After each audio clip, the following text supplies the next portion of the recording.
Hello. Hello and welcome to Gen XIS. Last લેક્ચરમાં આપણે હિસ્ટ્રીમાં I think Gupta સમય complete થયો છે. આજે પોસ્ટ ગુપ્તાની આપણે વાત કરશું, ગુપ્તા પછીનો કાળ. અને આ સમય આપણા પ્રાચીન ઇતિહાસમાં છેલ્લો સમય છે. અહીંયાથી આજે આપણો પ્રાચીન ઇતિહાસ સમાપ્ત થશે અને આપણે નેક્સ્ટ લેક્ચરથી મધ્યકાલીન ભારતમાં પ્રવેશ કરી જશું. મધ્યકાલીન ભારત આપણે 8-9 લેક્ચર સુધી કમ્પ્લીટ કરીને પછી મોડર્ન હિસ્ટ્રી અને પછી હિસ્ટ્રીનો સિલેબસ કમ્પ્લીટ થશે.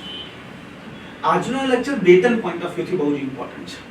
સૌથી પહેલી વાત કે આજના લેક્ચરમાં આપણે ઇતિહાસમાં પરાવર્તન એક ફેઝથી બીજા ફેઝમાં જઈ રહ્યા છીએ. આજે આપણે પ્રાચીનથી મધ્યકાળમાં આવીશું. અને તેની સાથે સાથે જો ઇતિહાસ ક્યારે ડિવાઇડેડ નહોતો, હિસ્ટ્રી ક્યારે ડિવાઇડ નહીં કરવામાં આવ્યું કે આ પ્રાચીન છે, આ મધ્યકાલીન છે, આ મોડર્ન છે. આપણે વાંચવા ખાતર, સ્ટડી ખાતર અને ડિવાઇડ કરી. તો આજે આપણને આ ડિફરન્સ ખબર પડશે કે ક્યાં આ વિભાજન થયું છે અને કઈ રીતે આ વિભાજન થયું છે. Is that very clear? તમે લાસ્ટ લેક્ચરમાં જોયું કે કઈ રીતે ગુપ્તના અંત સમયમાં ગુપ્ત સામ્રાજ્યનું વિઘટન થઈ રહ્યું છે, એ નબળું પડી રહ્યું છે. જેમ જેમ ગુપ્ત નબળું પડી રહ્યા છે એમને પાછળના કારણો શું તમે મને જણાવી શકશો? કયા કારણથી ગુપ્ત નબળા થઈ રહ્યા છે? વિકેન્દ્રીકરણ, બીજું સામંતવાદી વ્યવસ્થા, વોટ એલ્સ?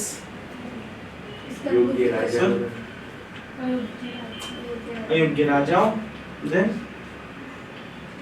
સૌથી અગત્યનું તો હુનોનું આક્રમણ. વિદેશી હુનોનું આક્રમણ ઉત્તર પશ્ચિમના ક્ષેત્રથી. જો આપણે ભારતનો મેપ બનાવીએ,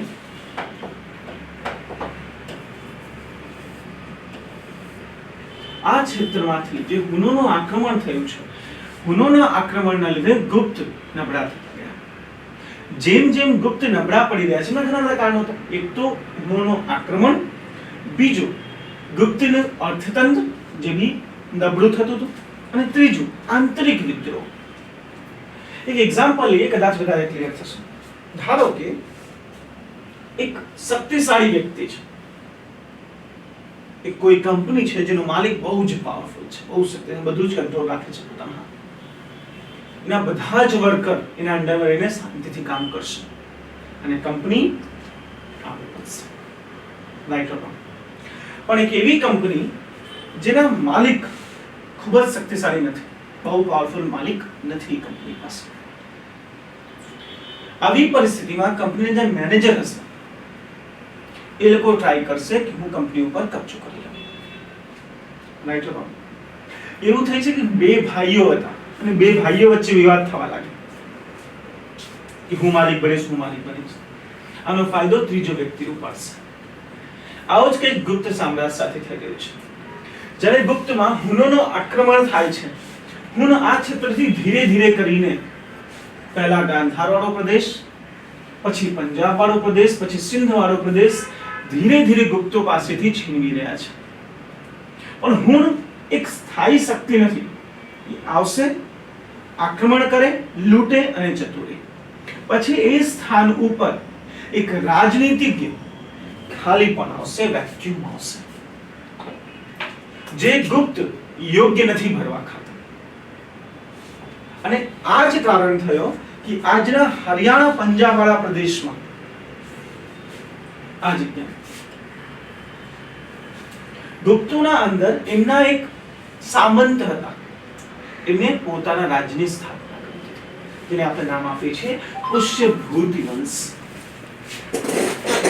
પુષ્યભૂતિ વંશ અથવા તો આને તમે વર્ધન વંશ પણ કહો છો. આ વર્ધન કે પુષ્યભૂતિ વંશ ના સ્થાપના પાછળ બહુ મોટું કારણ તો હુનોનું આક્રમણ. અને હુનોના આક્રમણથી જો એ પ્રદેશને તમે ના બચાવી શકો તો પ્રદેશના લોકોની અંદર રાજા પ્રત્યે એક પ્રકારની નફરત જાગી જશે. પ્રદેશના લોકો રાજાને યોગ્ય નહીં ગણશે અને આ જ અયોગ્યતા, આ જ ગુપ્તના પ્રત્યે જે વિરોધ હતો એનો ફાયદો ઉપાડીને ત્યાં પુષ્યભૂત સામ્રાજ્યની રચના થઈ. શું આપણે મારી વાત સમજી રહ્યા છો?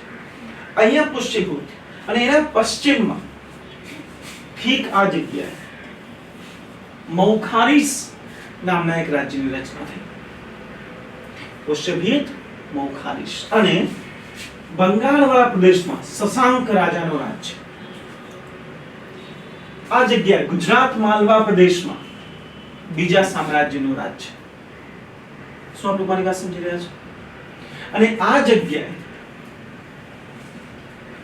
એક મહાન સામ્રાજ્યની રચના થઈ જેને આપણે ચાલુક્ય રાજ્ય કહીએ છીએ.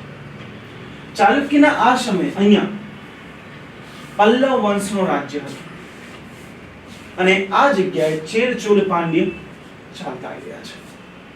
એટલે જો તમે ભારતને 600 AD માં જુઓ, આ 600 AD નો ભારત છે, જેમાં સંપૂર્ણ ભારતનું વિભાજન ગુપ્ત સામ્રાજ્યની જગ્યા પુષ્યભૂત અથવા તો વર્ધન, મૌખારીસ, શશાંક, માલવાના રાજા આમને લઈ લીધું કેમ કે ઉત્તર ભારતમાં આટલો પ્રદેશ આ ગુપ્તના અંદર હતો. Right or wrong? ગુપ્ત સમયે અહીંયા કોનું શાસન હતું?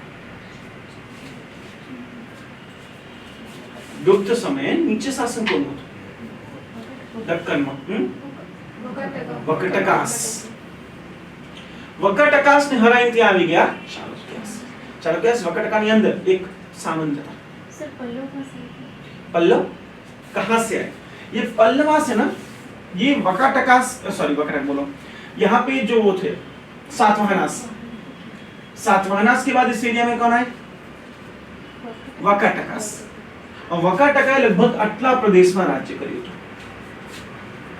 રાઈટ? એમાંથી જ વકાટકાના એક ફ્યુડેટરી એક સામંત તરીકે પલ્લવ હતા, એમાંથી પલ્લવ નીકળ્યા છે. ચાલુક્ય બહુ જૂના સમયથી આવી રહ્યા છે. રાષ્ટ્રકૂટાસ, ચાલુક્ય આ બધા એક સમયે જન્મ છે. ચાલુક્ય પછી રાષ્ટ્રકૂટા ત્યાં આવશે. આપણે હિસ્ટ્રી અલગથી જોશું.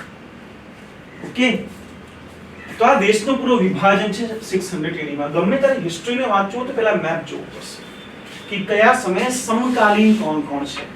કેમ કે જ્યારે તમે રાજનૈતિક હિસ્ટ્રી જોવા જાઓ તો રાજનૈતિક હિસ્ટ્રીમાં આપણે એક્ચ્યુઅલી શું જોઈ રહ્યા છીએ? કોણ કોની સાથે યુદ્ધ કરી રહ્યું છે. પણ એ જાણવા ખાતા પણ ખબર રહેવી જોઈએ કે કયા સમયે કોની કોની સીમા એકબીજા સાથે આવી રહી છે. કેમ કે જો સીમા આવશે તો વિસ્તારનો પ્રયાસ કરવામાં આવે. દાખલા તરીકે તો વિસ્તાર માટે યુદ્ધ કેમ થાય છે? મિત્ર, જે પલ્લવ રાજા છે કે જે એક્ચ્યુઅલી ચાલુક્યના રાજા છે, એમની પાસે વ્યાપાર કરવા ખાતર કયો બંદર છે? પૂર્વી કે પશ્ચિમી? પશ્ચિમી બંદર છે. ઓકે. અને પલ્લવ પાસે કયો બંદર છે? ધારો કે પલ્લવોને વ્યાપાર કરવો છે રોમન સામ્રાજ્ય સાથે. પલ્લવોને ક્યાં વ્યાપાર કરવો છે? રોમન સામ્રાજ્ય સાથે. આપણો રોમન સામ્રાજ્ય છે અને અહીંયાથી પૂરું ફરી રોમન સામ્રાજ્ય જવું પડશે. તે સમયની નૌકાઓ, શિપ્સ એટલી પાવરફુલ નહોતી કે તમે એકવારમાં સીધું પ્રવેશ કરો અને જતા રહો. જો ભારતનો ઇતિહાસમાં આટલો મહત્વ કેમ છે એનું કારણ તમને જણાવું. જો તમને વર્લ્ડ મેપ ખબર હોય, વર્લ્ડ મેપ તમને એક વસ્તુ દેખાડશે કે હિન્દ મહાસાગરની અંદર ભારતનો કેન્દ્રમાં સ્થાન છે. Right or wrong? ઊંઘમાં છે બધું? બંધ કરી દો.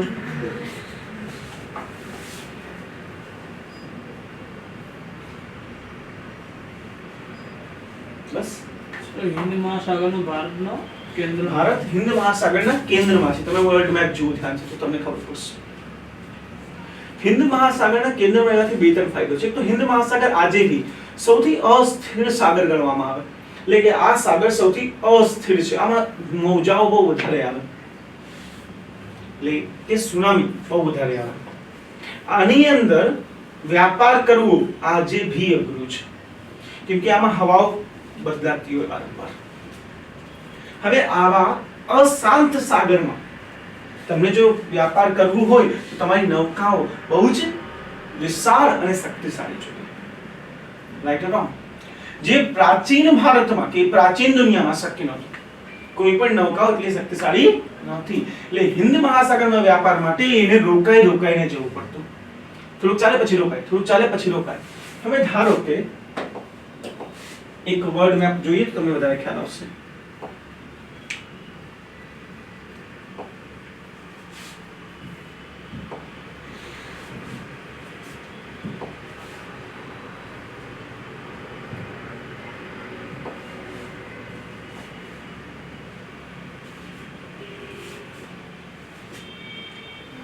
માર્કેટ હતો, વર્લ્ડ માર્કેટ છે. માર્કેટ મેપ કીધી.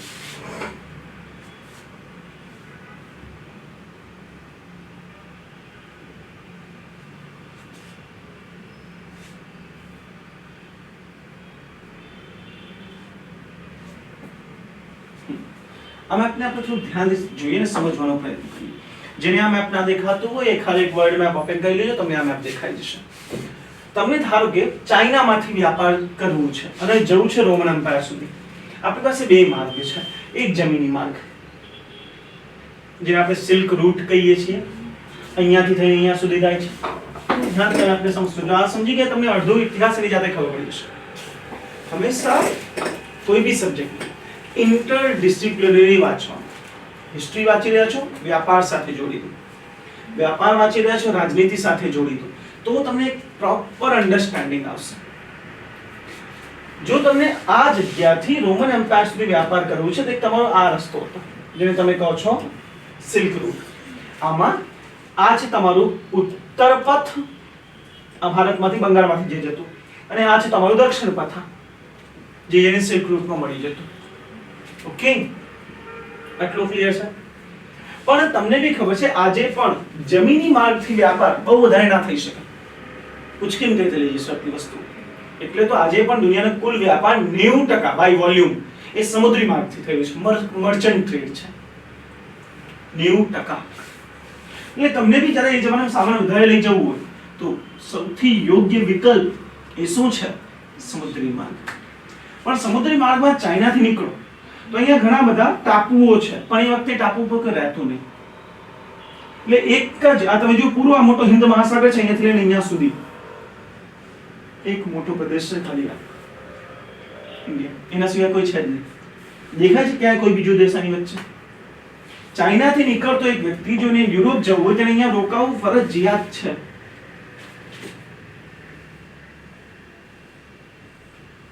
સમજી રહ્યા છો? ત્યારે વ્યાપાર આ રીતે થતો. ડાયરેક્ટ કોઈ રસ્તો નથી કે શિપ અહીંયાથી આજની જેમ ત્યાં પહોંચી જાય. આજે ભી નૌકાઓ સીધી નથી પહોંચી શકતી હિન્દ મહાસાગરની અંદર.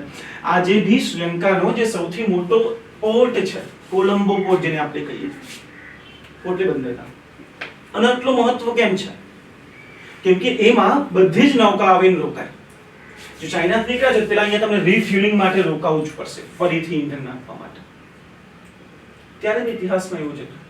એટલે ભારતના ઇતિહાસમાં જે પણ સામ્રાજ્ય વિકસ્યો છે, દરેક સામ્રાજ્ય આ પ્રયત્ન કરી રહ્યો છે દક્ષિણ ભારતનો કે ઉત્તર અને દક્ષિણ બંને પોર્ટ ઉપર એનો કબજો થઈ જાય. કેમ? ધ્યાનથી સમજો. જેની પાસે આ અને આ બંનેઓ છે એ અહીંયા બી ટેક્સ વસૂલ કરશે, અહીંયા બી ટેક્સ વસૂલ કરશે, અહીંયા બી કરશે, અહીંયા બી કરશે, અહીંયા બી કરશે. પ્લસ જો એને અહીંયાથી ચાઇના કોઈ વસ્તુ મોકલવી હોય તો જો આ ક્ષેત્રમાં બીજું કોઈ રાજ્ય છે તેને ટેક્સ આપવું પડશે. અને જો પોતાનું હોય તો સિમ્પલી અહીંયાથી જમીની માર્ગ પર લઈ આવો અને અહીંયાથી મોકલી દો, કોઈ ટેક્સની જરૂર નથી. મિત્રો સમજી રહ્યો છે? Right or wrong? આ કારણથી દરેક દક્ષિણ ભારતનો સામ્રાજ્ય હંમેશા આ પ્રયત્ન કરી રહ્યું છે કે એની હાથમાં પૂર્વ અને પશ્ચિમ બંને પોર્ટ્સ આવી જાય. ને આ જ કારણથી હંમેશા દક્ષિણ ભારતના સામ્રાજ્ય એકબીજા સાથે યુદ્ધ કરતા રહેશે. તો જ જો અહીંયા પલ્લવ છે અને અહીંયા ચાલુક્યાસ છે તે એકબીજા સાથે યુદ્ધ કરશે અને પરાજયનો પ્રયત્ન કરશે. અહીંયા ઠીક છે, તકલીફ ઉત્તર ભારતના રાજ્યો પાસે છે. ઉત્તર ભારતના રાજ્યો વ્યાપાર ક્યાંથી કરે? ઉત્તર પથા અથવા દક્ષિણ પથા. સમુદ્રી વ્યાપાર માટે ઉત્તર ભારતના રાજ્યો પાસે કોઈ પ્રકારના દરિયા કાંઠો તો છે જ નહીં. Right or wrong? સૌથી નજીકનો દરિયાકાંઠો કયો છે? ગુજરાત. ગુજરાત. આ જ કારણ છે ગુજરાત ઇતિહાસમાં કેન્દ્રમાં છે, પ્રાચીન ઇતિહાસમાં. કેમ કે ગુજરાત ઉત્તર ભારતના રાજ્યો માટે સૌથી અગત્યની વસ્તુ છે. એટલે તો હર્ષવર્ધન ગુજરાતમાં અટેક કરશે. એટલે જ પુલકેશી હર્ષવર્ધનને ગુજરાત સુધી પહોંચવાથી રોકવાનો પ્રયત્ન કરશે. આ ગુજરાત હંમેશા કેન્દ્ર છે. એક ગુજરાત અને બીજું Bengal. Give me a second. Hello नमस्कार.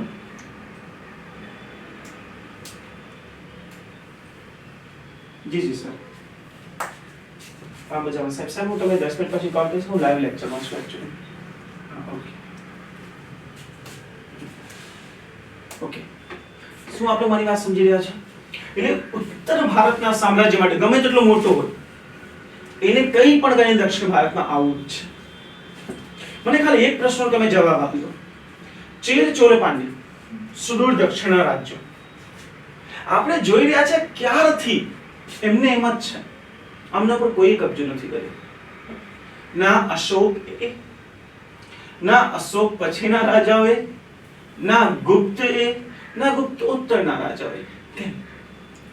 દક્ષિણ ભારતમાં જેટલું વેપારનો કોઈ સ્ટોર નથી ત્યાં. અહીંયા તો વેપારનું બધું છે. જો આ સુદૂર દક્ષિણ આની અંદર ભારતમાં ક્યારે કોઈ રાજાએ કબજો જ નથી કર્યો. આવા જાય તકલીફ પડે ટાઈમે તો આવા જાય તકલીફ પડતી હોય ને રાજાઓને. પણ અહીંયા સુધી આવી ગયા છે. અશોકે દક્કન તમને આ ભારતનું વિભાજન ખબર છે ને? ઉત્તર દક્કન સુદૂર દક્ષિણ વિભાજન આપણે જોયું છે એકવાર. તો સુદૂર દક્કન સુધી આવી ગયા હતા તો ખાલી નીચેનું કેમ મૂકી દીધું? સર એ વધારે દૂર પડે ને એટલે ત્યાંથી મેનેજમેન્ટ કરવું કરવું પડે. પણ સર આ અહીંયા સુધી આવે છે એટલામાં શું વાંધો છે? वहीं से व्यापार हो सकता है तो नीचे जाने की એક્ઝેક્ટલી. જો દક્ષિણ ભારતમાં કૃષિ બહુ યોગ્ય નથી. દક્ષિણ ભારતમાં રાજાઓ એટલે જ હુમલો કરતા કેમ કે વ્યાપાર જોઈએ એમને. પણ જો તમે અહીંયા સુધી તમારા હાથમાં આવી ગયું છે તો પૂર્વ અને પશ્ચિમ બે તમારી પાસે ઓલરેડી કાંઠાઓ છે, સમુદ્ર કાંઠાઓ. તો શું જરૂર છે જીતી છે લેવાની? શું આપણે મારી વાત સમજી રહ્યા છો? જો અહીંયા સુધી કોઈ રાજ્ય પહોંચી ગયું એની પાસે પશ્ચિમનો પોર્ટ પણ મળી જાય છે, પૂર્વનો પોર્ટ પણ મળી જાય છે, તો અહીંયા સુધી ફાલતુમાં મહેનત કરવી કેમ? યુદ્ધ કરવા જવું કેમ? હવે અહીંયા કોઈ વ્યાપાર તો વધારે ખાસ થતા નથી. Right wrong? આ કારણે સુદૂર દક્ષિણ હંમેશા થોડુંક સુરક્ષિત રહ્યો આક્રમણો. કેમ કે ત્યાં સુધી જવાની કોઈ જરૂર નથી. તમને બંને પ્રકારના દરિયા કાંઠાઓ તો અહીંયા સુધી મળી જ જતા દક્કન સુધી. ઓકે. એટલે જ દરેક ઉત્તર ભારત રાજાઓ આ પ્રાપ્ત કરવાનો પ્રયત્ન કરશે. બસ આ જ વસ્તુનો સંઘર્ષ તમને આજના લેક્ચરમાં જોવાનું છે. લેક્ચર શરૂ કરવા પહેલા લેક્ચરનો ઇન્ટ્રોડક્શન ઇમ્પોર્ટન્ટ છે. શું ભણવા જઈ રહ્યા છો? આપણા જીવનમાં તકલીફ આ છે કે હિસ્ટ્રીને આપણે હિસ્ટ્રીની જેમ ક્યારે ભણ્યા જ નથી. હિસ્ટ્રીની શરૂઆત થાય ચાલો આજે આપણે રાજનીતિક હિસ્ટ્રી ભણીશું. આ રાજા છે, પેલા રાજા છે, આમ જીસે, પેલું જીસે, પણ કોઈને ખબર નથી આ રાજાને વાંચવાની જરૂર શું છે. નથી વાંચવું કોઈ રાજાને ભાઈ. સર તમે કીધું દક્ષિણ ભારતમાં કૃષિ એ પોસિબલ નહોતું, મતલબ Possible નહીં, પણ બહુ ઓછું હતું. હા. 2021માં મતલબ વાંચ્યું હતું કે ભાઈ સબ્જીમાં કેટલા નંબર 1 આવી ગયો. હવે કેમ છે સર? કેમ કે હવે આપણી પાસે સિંચાઈની સુવિધાઓ છે. એ જમાના સિંચાઈ એટલું મહત્વપૂર્ણ હતું નહીં. પ્રાકૃતિક વરસાદ ઉપર આપણે આધાર રાખતા અને દક્ષિણ ભારતનો પૂરો પ્રદેશ પૂર્વી ઘાટ અને પશ્ચિમી ઘાટના છાયા પ્રદેશમાં આવી રહ્યું છે, શેડો રીઝનનો. અને છાયા પ્રદેશ લઈને ત્યાં આટલી વરસાદ છે ને જે આપણે જોઈએ. તમને મહારાષ્ટ્રનો એક પ્રદેશ છે જેને આપણે વિદર્ભ કહીએ એના વિશે ખ્યાલ નથી, વરસાદ જ નથી. અને આ દક્કન પઠાર છે. દક્કન પઠાર એટલે એટલી ફળદ્રુપ માટી નથી ને. ઓકે, એટલી કૃષિ છે એવું નથી કૃષિ નથી. નદીઓ છે, કૃષિ, હા, પણ મુખ્ય ધંધો કૃષિ નથી. જો કોઈ ઉત્તર ભારતનો પ્રદેશ છે જેની પાસે કૃષિ માટે ગંગાની યમુનાના મેદાનો છે એ નીચે જઈને કૃષિ કરવા પર કોઈ ઇન્ટરેસ્ટ નહીં આપે. ઓકે, તો આજે આપણે શું એકચ્યુઅલી જોવા જશું? 3 મુખ્ય સામ્રાજ્ય, વર્ધન, ચાલુક્યાસ, પલ્લવાસ, અને આમના વચ્ચેનો સંઘર્ષ. બસ આ છે તમારો પોસ્ટ ગુપ્તા એરા, ગુપ્ત પછીનો. ક્લિયર? એક એક કરીને શરૂઆત કરીએ. સૌથી પહેલા વર્ધન ડાયનેસ્ટી, વર્ધન સામ્રાજ્યની ચર્ચા કરીશું. એકવાર મેપ જોઈ લઈએ તો બધા ક્લિયર થશે તમારી માઇન્ડની અંદર વસ્તુ. તમે કીધું કે ગુપ્તાનો નાશ થવા બાદ પેલું હુણનું આક્રમણ હતું. તો હુણો તો શાયદ મિત્ર વર્ષમાં બધા કાઢી મૂકે બનાવ્યા અને ભગાડી મૂકે ને ગુજરાતમાં એને રોકી શક્યા હતા. ગુજરાતમાં. હા, એક્ઝેક્ટલી. ચાલો આ મેપને થોડું ધ્યાન જોઈએ. ગુજરાત રોકે તો ઇન્ડિયામાં રોક્યો હોય. બે રસ્તા હોય છે ઇન્ડિયામાં ઘૂસવાનો, એક દિલ્હીનો એક ગુજરાતનો. તમે એન્શિયન્ટમાં નહોતો મારા એન્શિયન્ટ લેક્ચર્સમાં? ના उसके ऊपर तो પેલો કાંઈક કબજો બી કરી નાખ્યો તો પેલા હમણાં જે જગ્યા હતી આપણે ઇન્ડિયન ઉપર એના પર કબજો બી કરી નાખ્યો એ લોકો. હા બિલકુલ બિલકુલ, એ જ તો કહી રહ્યો છું. પણ એક રાજા કબજો કરે તો બીજો રાજા ગુમાવી દે. આ સામ્રાજ્ય અત્યારે આપણે જોશું, એકવાર ચાલુક્ય જીતે તો એકવાર પલ્લવ જીતી રહે છે. કોઈ એક રાજાએ કબજો કર્યો તો બીજો એને ગુમાવશે, ફરીથી શક્તિશાળી સામ્રાજ્ય પાછું આવશે. એટલે આ સંઘર્ષ છે જે કન્ટિન્યુ ચાલતું રહેશે. ઓકે, આ તમારું થાનેશ્વર, જ્યાંથી પુષ્યભૂતિ નીકળ્યા છે, આજનો પરિણામ. આ તમારો કન્નૌજ વાળો પ્રદેશ, મોખારીનો પ્રદેશ. આ શશાંકનો, અને આ ગુર્જર પ્રતિહાર, જ્યાં માલવાના રાજા જેને આપણે કહીએ છીએ દેવભૂત, કદાચ એ વખતે યશોવર્મન એ વખતે એના રાજા હતા. ઓકે, આ વચ્ચેનો કહાની આપણે જોવાનો પ્રયત્ન કરીએ.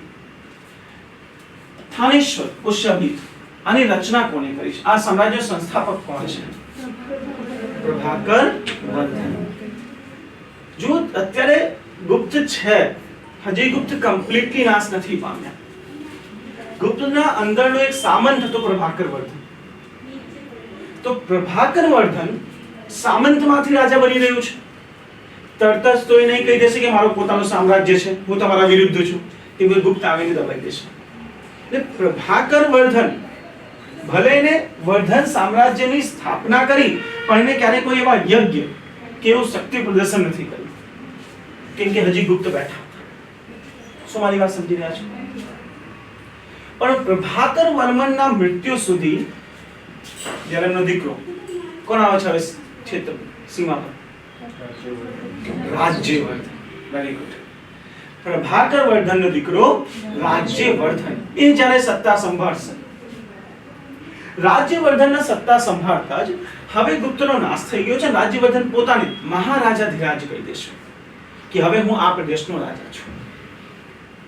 Right about.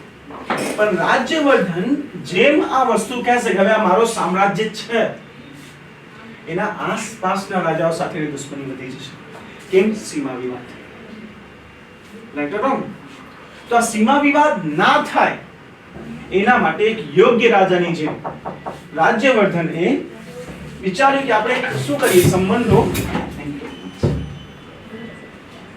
આપણે વૈવાહિક સંબંધો બનાવી લઈએ આપણા અડોશી પડોશીઓ સાથે. મેટ્રિમોનિયલ અલાયન્સીસ.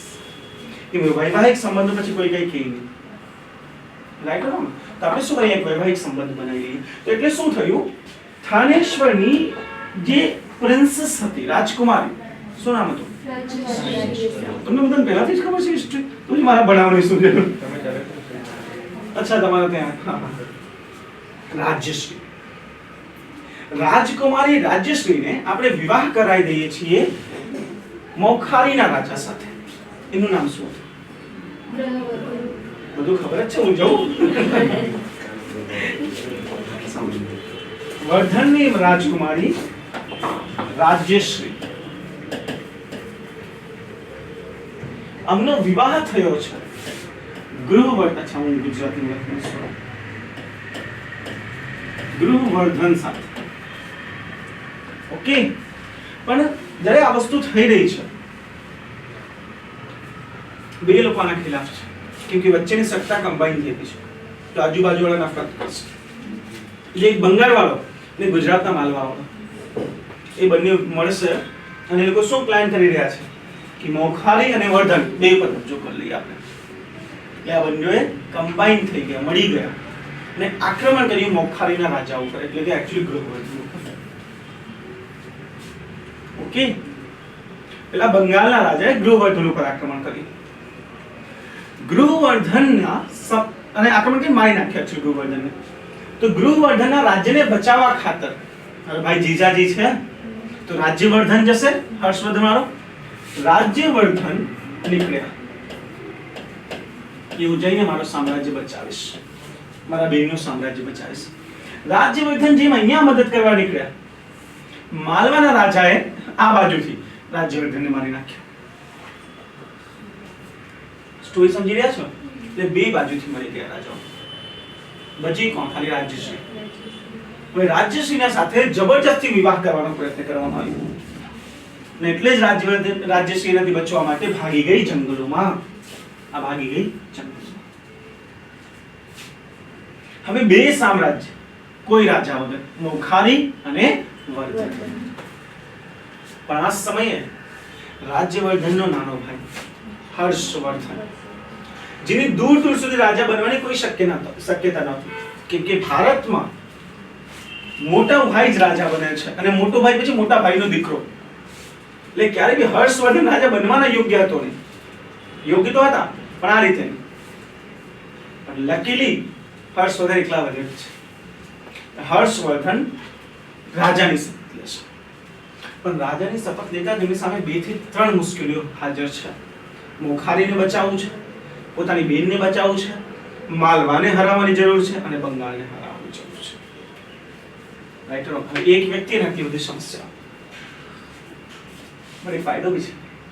જો આ બધાને હરાવી દે તો એક નાના અમથા હરિયાણા પ્રદેશમાં રાજ્ય એક પૂરા ઉત્તર ભારતનો રાજા બની જશે. જસ્ટ ઇમેજિન, માલવા જીતી લઈ, મોખારી જીતી લે, બંગાળ, એટલે પૂરો ઉત્તર ભારત એક સાથે હાથમાં. અહીંયા જરૂર એક શૌર્ય દેખાડવાની, હિંમત દેખાડવાની. અને આ શૌર્ય અને હિંમત દેખાડી હર્ષવર્ધન પહેલા બંગાળના રાજાને હરાવ્યું, મારી નાખ્યું, માલવાના રાજાને હરાવ્યું, પોતાની બેનને જંગલમાંથી લઈ આવ્યા, એમને બચાવીને, એમની બેન ત્યાં સતી થવા જઈ હતી, એમ મરવાના એકદમ રસ્તે ઉપર હતી, એને બચાવીને લઈ આવ્યા હતા. ત્યાંથી એમને બચાવીને લાયા. અને આ રીતે જો તમે ધ્યાન આપો તો તમને શું દેખાશે કે પૂરા ઉત્તર ભારતમાં, અમે આપણે થોડું ધ્યાનથી જોઈએ તો સમજ પડશે કે પૂરા ઉત્તર ભારતમાં જો હવે આ આમનું, આ આમનું, આ આમનું અને આ પૂરો ઉત્તર ભારત મળી ગયો. અને સડનલી એક નાનો અમથો રાજ્ય હવે ઉત્તર ભારતનું સામ્રાજ્ય બની ગયું. કેમ કે કન્નૌજ, હવે અહીંયા કન્નૌજમાં કોઈ હતું જ નહીં ને, એની દીકરી બીની બહેન જ હતી, એના રાજ્યને બી પોતામાં ભેગું કરી લીધું. ઓકે? અને રાજ્યશ્રી એને બુદ્ધ ધર્મને સ્વીકાર કર્યું, બુદ્ધમ શરણમ ગચ્છામિ. અને એની પાછળ એની મદદથી જ હર્ષવર્ધને પણ બુદ્ધ શરણમ. ઓકે? આટલી સ્ટોરી બધાને ક્લિયર છે. પણ હર્ષવર્ધન પછી આ સામ્રાજ્ય એટલા યોગ્ય રાજાઓ મળ્યા નહીં. અને હર્ષવર્ધનના કારણે એટલી થોડી તકલીફ હતી. પૂર્વ ઉત્તર ભારત જ્યારે હર્ષવર્ધને જીતી લીધું, તેના મનમાં એવું થયું કદાચ આપણે દક્ષિણ ભારત તરફ આગળ વધીએ, ગુજરાત પર કબજો કરીએ, ગુજરાતના નીચે કબજો કરીએ. કે વ્યાપારની લાલસા અને પૈસાની જરૂર, ઉપર એટલા યુદ્ધ લડી લીધા હતા કે હવે પૈસા છે નહીં, એટલે કોઈ પણ હાલતમાં પૈસા જોઈએ અને એના માટે વ્યાપાર ફરજિયાત છે. તો વર્ધનનો પ્લાન તો હવે દક્ષિણ ભારત વધીને ઉપર એટલી વિજય પ્રાપ્ત કરીને વર્ધન લગભગ 6 થી 7 યુદ્ધ લડ્યા છે. એ બધામાં વિજય હતા. એમનો એક ઘમંડ કે મને કોઈ હરાઈ નહીં શકે, અપરાજિતા છું, મને કોઈ હરાઈ ના શકે. અને વર્ધનને પ્લાન કે હવે દક્ષિણ ભારતમાં વધીશું. પણ દક્કન પ્રદેશમાં એક મહાન રાજાનો ઉદય વખતે થઈ ગયો હતો, પુલકેશિન દ્વિતીય. બહુ જ મહાન રાજા હતા પુલકેશિન દ્વિતીય. શક્તિશાળી, સમૃદ્ધ અને બુદ્ધિમાન. આ બંને વચ્ચે એક કોમેડી વસ્તુ હતી, આ વલ્લભીના રાજા મૈત્રક. કેમ કે મૈત્રક સમજી નથી શકતા કોની તરફ જઈએ, વર્ધનની કે પુલકેશિની.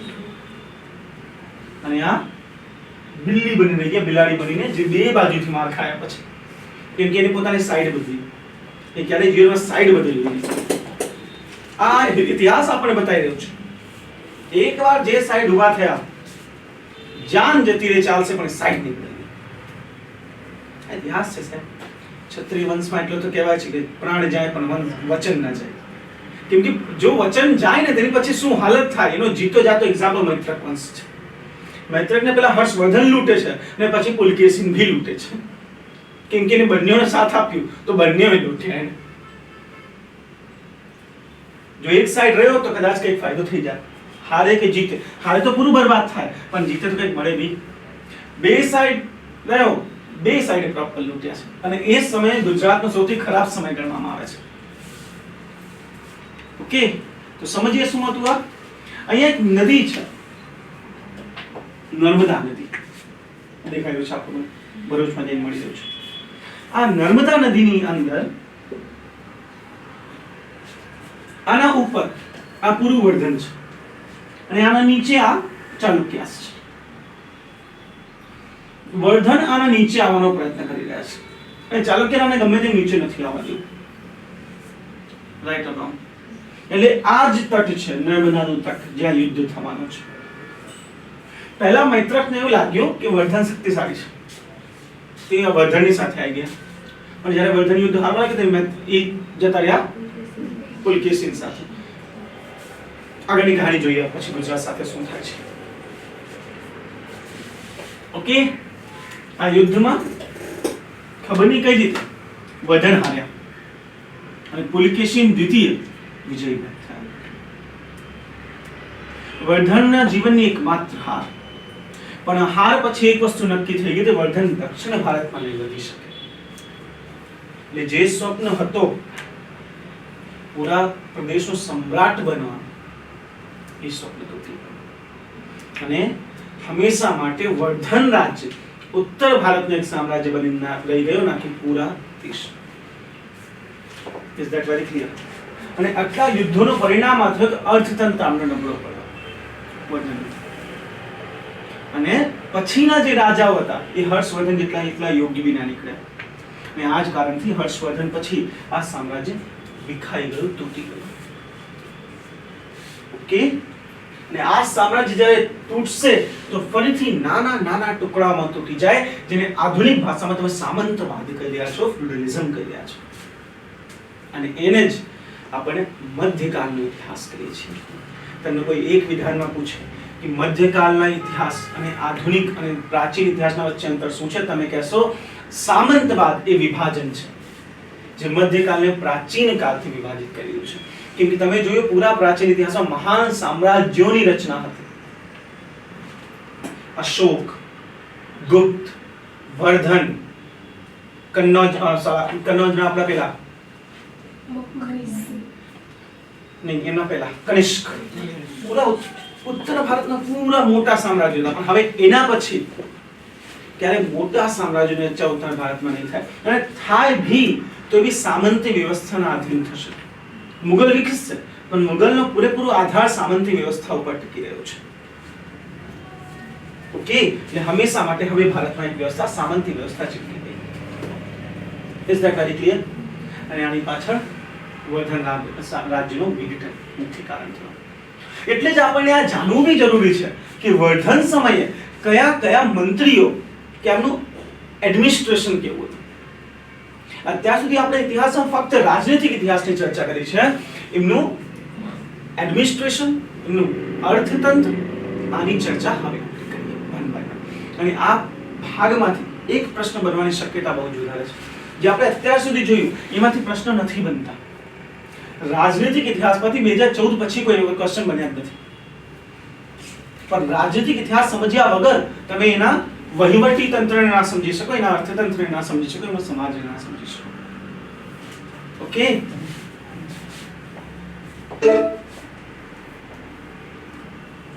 આ પૂરું વર્ધન સામ્રાજ્યનું સ્ટાર્ટિંગ છે. ઓકે, પહેલો પ્રશ્ન, ઇતિહાસ જેમ આપણે ભણીએ ઇતિહાસનો સ્ત્રોત શું છે? જે બી આપ ચર્ચા કરી રહ્યા છો આનો સ્ત્રોત શું છે, કયા આધારે આપણે વાત કરી રહ્યા છે? કેમ કે ના તમે હતા ના હું હતો. એટલે આ જ કારણ છે પ્રિલિમ્સની અંદર ઇતિહાસના સ્ત્રોતથી હંમેશા પ્રશ્ન બને છે કે જે બી વાત કરી છે કયા આધારે કરી રહ્યા છે ભાઈ? હર્ષવર્ધન સામ્રાજ્ય અથવા તો 600 AD ના ઇતિહાસમાં સૌથી મોટો સ્ત્રોત છે બાણભટ્ટ હર્ષચરિત્ર. બાણભટ્ટ દ્વારા લખવામાં આવ્યું હર્ષચરિત્ર આ સૌથી મુખ્ય સ્ત્રોત તરીકે ગણવામાં આવે છે, જે લેખિત સ્ત્રોત છે આપણી પાસે. અને એના પછી વિદેશી ટ્રાવેલર હ્યુએન ત્સાંગની શી યુકી આ બહુ જ ઇમ્પોર્ટન્ટ બુક છે આપણા માટે. આજકાલ વિવાદ જ છે કે કેટલું વિદેશીઓના નજરથી દેશને જોવું. એકવાર મેન્સમાં પ્રશ્ન બન્યો કે આ ખબર છે ગુજરાતી ભાષાની અંદર તમને એવું લાગે કે ભાષાનો જે પેપર હોય એ ભાષાનો પેપર હોય, પણ એકચ્યુઅલી એવું હોતું નથી. ભાષાના પેપરમાં બી લખવું તમને જીએસ જ છે. ગયા વર્ષે ભાષાના પેપરમાં પ્રશ્ન બને છે શેમાં તમને ખબર છે? જે આપણે પેપરમાં પેલી આપે ને પબ્લિશ કરવા માટે ચર્ચાપત્ર, એમાં પ્રશ્ન શું બન્યો કે ભારતનો ઇતિહાસ વિદેશીઓના દૃષ્ટિથી જોવું કેટલું યોગ્ય છે? શું હવે એ સમય આવી ગયો છે ભારતના ઇતિહાસને ભારતીયોની અંદર સ્થિતિ જોઈએ? ગયા વર્ષે જીપીસી મેન્સમાં ગુજરાતી ભાષાની અંદર પ્રશ્ન પૂછાયો છે. ખાલી ફોર્મેટ લખીને આવશે, 1 માર્ક્સ બી નહીં મળશે. કન્ટેન્ટ જોઈએ, અને કન્ટેન્ટ માટે જીએસ જરૂરી છે. કેમ તમે જો ભારતના ઇતિહાસના સ્ત્રોતમાં આપણી પાસે પ્રાચીન ભારતની અંદર વિદેશી સ્ત્રોત જ છે બધા. અહીંયા બી યુએનસી અને સીયુકી છે. ઓકે, એટલે આ આપણા માટે સ્ત્રોત તરીકે કામ કર્યું છે. એના સિવાય લેખ કયા કયા છે, અભિલેખો કયા કયા છે? સૌથી ઇમ્પોર્ટન્ટ લેખ છે આપણી પાસે મધુબનનો લેખ. તમને પ્રિલિમ્સ પ્રશ્ન પૂછાશે, મધુબનનો તામ્રલેખ આ કઈ વસ્તુ, કોનો ઇતિહાસ બતાવી રહ્યું છે, કયા સમયનો ઇતિહાસ બતાવી રહ્યું છે? કે સોનપતનો તામ્ર અભિલેખ કયો ઇતિહાસ બતાવી રહ્યું છે? વનેસખેરા, નાલંદા, આ ચારે ચાર મુખ્ય સ્ત્રોત છે આપણા ઇતિહાસના. એ સમયના ઇતિહાસના મુખ્ય સ્ત્રોતો છે. અને એની સાથે સાથે સૌથી ઇમ્પોર્ટન્ટ આઈહોલનો ઇન્સ્ક્રિપ્શન.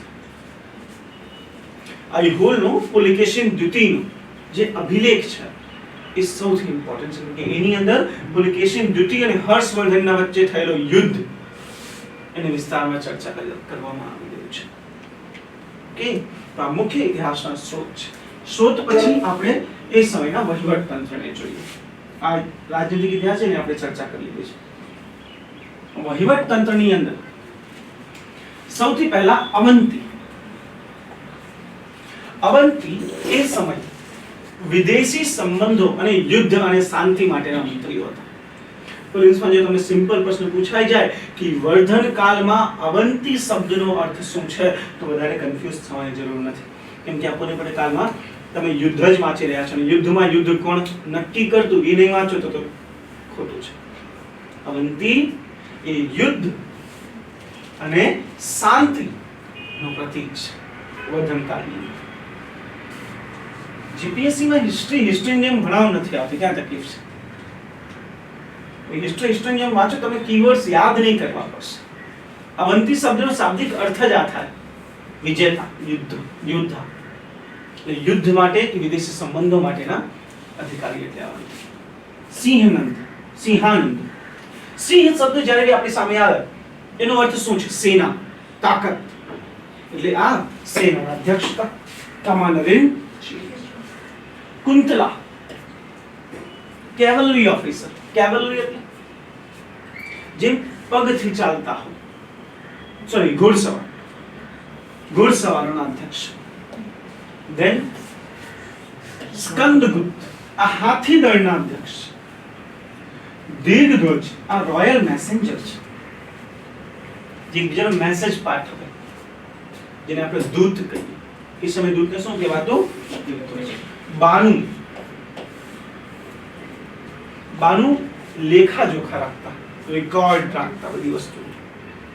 બાનુ પછી મહાપ્રતિહાર. જ્યાં બી આ શબ્દ પ્રતિહાર આવશે, પ્રતિહાર શબ્દનો અર્થ થાય છે કિલ્લો. તો કિલ્લાના રક્ષક જે ગાર્ડ હતા એને મહાપ્રતિહાર કહેવાય, જે કિલ્લાનું રક્ષણ કરતા, રાજાનું રક્ષણ કરતા. સર્વગત એ ગુપ્ત સેવા વિભાગ હતું, જેને આપણે ગુપ્તચર પણ કહીએ છીએ. આ મુખ્ય અધિકારીઓ. તમારી બુકમાં બાકી ઘણા બધા અધિકારીઓ હશે, એકવાર નજર નાખી લેવી. પણ આટલા તો તમને યાદ રહેવા જોઈએ. બાકી બધા નજર નાખશો ચાલશે, પણ આ અધિકારીઓ ફરજિયાત રૂપે તમને યાદ રહેવા જોઈએ. Is that very clear or not? 100%? Okay.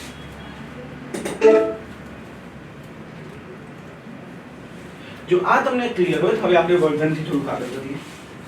અને વર્ધન પછી દક્ષિણ ભારતમાં આવી ચાલુક્ય સામ્રાજ્યની ચર્ચા કરીએ. ચાલુક્યાસ આ સૌથી કન્ફ્યુઝિંગ ઇતિહાસ છે ભારતના ઇતિહાસમાં. અત્યારે ચાલુક્ય વાંચી રહ્યા છો, 500 વર્ષ પછી બી ચાલુક્ય વાંચશો. એવું થાય કે યાર સુધી ચાલી લાલા 600 AD માં વાંચી રહ્યા છીએ, 1300 AD માં બી તમે ચાલુક્ય વિશે વાંચવાનો છો. તમને થાય 700 800 વર્ષ વાંચી કરીને ગયા, એવું છે નહીં. એકચ્યુઅલી ચાલુક્ય સામ્રાજ્ય 3 ભાગોમાં વિભાજિત છે. 3 ચાલુક્યાઓ હતા અને 3 ચાલુક્ય અલગ અલગ છે, સેમ નથી. ઓકે, પહેલા ચાલુક્ય. નાઇટ ડ્યુટી હતી સર? ના ના, બહુ ઊંઘમાં છે. 4:30 વાગે. 4:30 વાગે. અચ્છા, મોર્નિંગ ડ્યુટી? ના દુકાને ગયો હતો ચલે પોતા દુકાન બી છે? હા ભાઈની દુકાન ક્યાં લઈને જવાના પૈસા? કેમ લઈને જવા? ભાઈની દુકાન હતી ઊંઘ પૂરી થતી નથી, ક્લાસમાં ઊંઘી રહ્યા છે, ક્યાં લઈને જવાના પૈસા? ના ના હું સાહેબ લેક્ચર અટેન્ડ કરે ને સરકાર, અચ્છા ઓકે, હિસ્ટ્રીનો હતો અચ્છા અચ્છા અચ્છા અચ્છા હા. ગુજરાત હિસ્ટ્રી મેં કીધું યાર માણસ આટલું બોરિંગ છું. ના બોરિંગ છો એગ્રી, પણ આટલું છું that I don't agree. આટલી ઊંઘ આવે છે મિત્રો, શું વાત થઈ ગઈ? એક અમને ઊંઘ આવે, નેહાનું મોડું છે, જવા દે તમે ક્યારે જશો, હું કંટાળી ગઈ છું. નહીં આજ ફ્રેશ લાગી રહી છે, બાકી છે લાઈક ગઈ હું સુઈ જવાની છે, તમે પછી આવો છો છે કે નહીં? દેવ હેપી છે, ખુશ છે, હેપી ફેસીસ જોઈ. આ એક દુખિયારી હાથમાં છે, કારણ કે શું થયું મિત્ર, કેમ દુઃખ છે?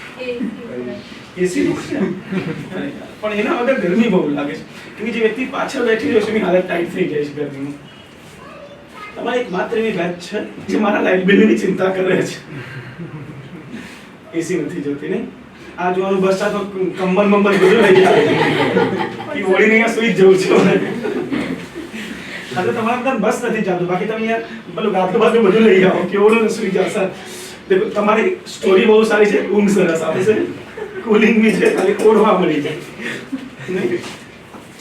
મેં વિધિ વિચારતી સર એક તો મારી પાસે ઓઢવા માટે બી કંઈ નથી યાર, અને ઉપરથી એકદમ ઠંડી ચિલ્ડ. ખુશ થાવ એસી મળી રહી છે, બાકી ઘણા બધા ક્લાસીસમાં એસી અલાઉડ નથી. તો તમે એવા બધા ક્લાસીસ પરસેવા થઈ ગયો પછી ચાલુ થાય, ચાલો તો પરસેવો કાઢી નાખીએ એવી, એટલે કેમ કે લાઈટમાં દેખાય છે, બાકી પરસેવા હાલત મળે એસી નહીં ને, એસી નથી જોતી.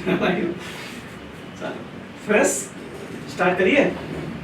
આઈ નો લેટર હિસ્ટ્રીઝ છે, થોડી બોરિંગ છે, પણ પ્રશ્નો બનશે બહુ જ મજા આવશે આમાંથી. જ્યારે ડાયરેક્ટ ક્વેશ્ચન આવી જાય ને તો લાગે વાવ, એટલા બોરિંગ ચેપ્ટર છે, પ્રશ્નો પૂછાય, મજા આવશે એક્ઝામ. જો એક માર્ક મળી ગયા ને તો બસ બધી આગળ. આજે મોનિકા બની હતી ને ક્લાસમાં, ક્યાં ગાયબ થઈ ગયા છોકરીઓ યાર, ભણતા જ નથી કોઈ. જીપીએસસી પાસ થયું છે. આ રંજીત 15 દિવસ રજા લઈને બધા ભાઈ, એકાદ બે દિવસ નહીં, 15 દિવસ રજા થોડી હોય. ઓકે નહીં 15 દિવસ, 2 દિવસ કે 5 દિવસ પછી આવે, ચાલે ભાઈ સામ. અચ્છા એક્સ્ટ્રા 3 દિવસમાં ટોટલ તો 5 થયા ને, 2 ની વાત. માનસી જો ઈશા જો 2 દિવસ માટે કીધી, 2 દિવસમાં પાછી ઈમાનદારી. યા કે હું જઈશ તો તમને બતાવું, મહિના નહીં આવું. मैं उसका बस से मैंने क्लासेस बंद करवा के जाएंगे। क्यों भाई ऐसा क्या करने वाली हो? मैंने लेक्चर बंद करा क्लासेस। अच्छा क्लासेस में बनाए माने એને જેવું હશે ને કંઈક એવું કહેશે સર તમે લેક્ચર બંધ કરી દો 3 દિવસ માટે, છે કે નહીં? જ્યારે હું આવીશ ત્યારે રીસ્ટાર્ટ કરશું. ये लेक्चर मिस नहीं कर सकती हो. वो मरने की हालत में भी बोलेगी मैं लेक्चर लेके मरती हूँ 2 घंटे पढ़ लूँ फिर बाद में बोलेगी कोई बात नहीं. या मैं तब तक वेट कर रही तो she is very sincere about studies. Good हैं तो क्यों एब्सेंट थे क्लास में? बीमार क्या अच्छी का गई थी? ચાલો ક્લાસ હવે ક્લાસ તમે ઓલમોસ્ટ સુઈ ગયા હતા.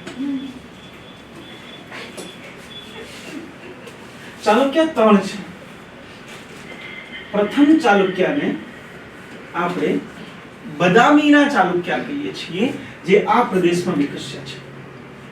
બદામી અથવા તો વતાપી, એને જ કહેવાય બદામી અથવા તો વતાપી. યસ, એના ચાલુક્યને કહીએ છીએ આપણે. Is that very clear? જે જૂના ચાલુક્ય છે, જે અત્યારે જેની આપણે ચર્ચા કરી છે, વર્ધનકાળમાં છે. આના પછી આ ચાલુક્યોની એક બ્રાન્ચ આ પ્રદેશમાં આવી જશે, જેને આપણે વેંગીના ચાલુક્ય કહીએ છીએ. શું કહીએ છીએ? વેંગીના ચાલુક્ય. અને શું થશે કે આ ચાલુક્ય જે નાશ પામે ને, તો આ ચાલુક્યની જગ્યા અહીંયા રાષ્ટ્રકૂટનો વિકાસ થશે. રાષ્ટ્રકૂટ સામ્રાજ્ય. રાષ્ટ્રકૂટ સામ્રાજ્ય જ્યારે વિકસી રહ્યું છે, એનો મતલબ ત્યારે ચાલુક્ય ખતમ નથી થઈ ગયા, ખાલી ચાલુક્ય ઓછા થઈ ગયા છે. રાષ્ટ્રકૂટની અંદર આવી ગયા છે ચાલુક્ય અને એમના સામંત બની ગયા છે. સવાલ સમજી ગયો જ્યારે ચાલુક્ય બદામી વાળા નાશ પામે અને રાષ્ટ્રકૂટ એક મહાન રાજા તરીકે ઉભરી રહ્યા છે, તો જે ચાલુક્યાઓ હતા એ એના ક્ષેત્રમાં એક સામંત બનીને દબાઈ ગયા અંદર મોકાની તલાશમાં કે ભવિષ્યમાં ક્યારેક તો રાષ્ટ્રકૂટ નબળો પડશે ત્યારે આપણે ફરીથી આપણું શાસન સ્થાપિત કરી દઈશું. એવું થાય છે જ્યારે રાષ્ટ્રકૂટ આ પ્રદેશમાં નબળા પડશે તો ફરીથી આને આ ચાલુક્યાઓ ઉભરીને નવા ચાલુક્ય સામ્રાજ્યની રચના કરી દેશે, જેને આપણે પશ્ચિમી ચાલુક્ય કહીએ છીએ, વેસ્ટર્ન ચાલુક્યસ. मैडम समझ में आया? तीनों अलग अलग टाइम पे तीनों अलग अलग टाइम पे ऑल सर चालुक्य राष्ट्रकूट में से राष्ट्रकूट चालुक्य से और फिर राष्ट्रकूट में से वापस चालुक्य. बदामीना चालुक्यમાંથી રાષ્ટ્રકૂટ નીકળ્યા અને રાષ્ટ્રકૂટમાંથી પશ્ચિમી ચાલુક્ય નીકળ્યા. શું મારી વાત સમજી રહ્યા છો? પાક્કું. અને પછી એમાંથી ચોલા નીકળશે, જે ચોલાને આપણે ઇમ્પિરિયલ ચોલા કહેશું. પહેલા બી ચોલા છે ચેર ચોલ પાંડ્યવાળા, આ નવા ચોલા આવશે જે ઇમ્પિરિયલ સામ્રાજ્યવાદી ચોલા છે, કેમ કે અહીંયાથી લઈને શ્રીલંકા સુધીનું શાસન કરશે. Is that very clear? આ ચાલુક્યનો ફંડો ક્લિયર છે, કેમ કે વધારે કા સ્ટુડન્ટ આમાં જ કન્ફ્યુઝ હોય કે ભાઈ આ ચાલુક્ય કેટલી વાર યાર કંટાળી ગયા, હવે કોઈ બીજો રાજા લાવો, कुछ नया दिखाओ.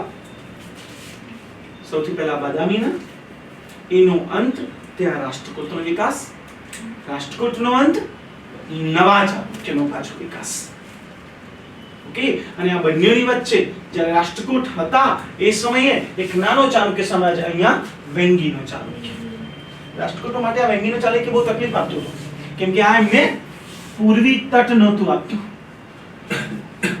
Is that very clear? Chalukya સામ્રાજ્યની સ્થાપના કોણે કરી છે?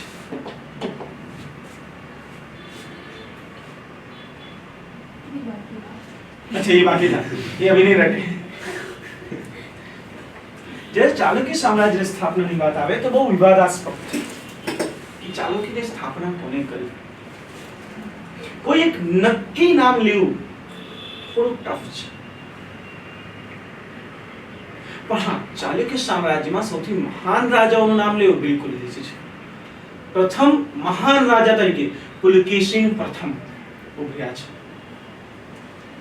અને આ પુલકેશિન પ્રથમ કઈ રીતે મહાન છે? કેમ કે એમણે અશ્વમેઘનો યજ્ઞ કરાયો છે. અને જે પ્રેમમાં પૂછાયું કે નીચેના પૈકી કયા કયા રાજાએ અશ્વમેઘ યજ્ઞ કરાવ્યો છે, અને એમાં રાજાનું નામ પુલકેશિન પ્રથમ હતું. પુલકેશિન પ્રથમ દ્વારા અશ્વમેઘ યજ્ઞ કરાવવું એક નવા સામ્રાજ્યની રચનાનું પ્રતીક છે, કે એક નવા મહાન અને મોટા સામ્રાજ્યની રચના થવા જઈ રહી છે. એટલે જ પુલકેશિન પ્રથમનો અશ્વમેઘ યજ્ઞ આપણા માટે જરૂરી છે, કેમ કે અહીંયાથી ચાલુક્ય એક વિશેષ રાજ્ય તરીકે ઉભર આવવાનું છે. Is that very clear or not? પાક્કું?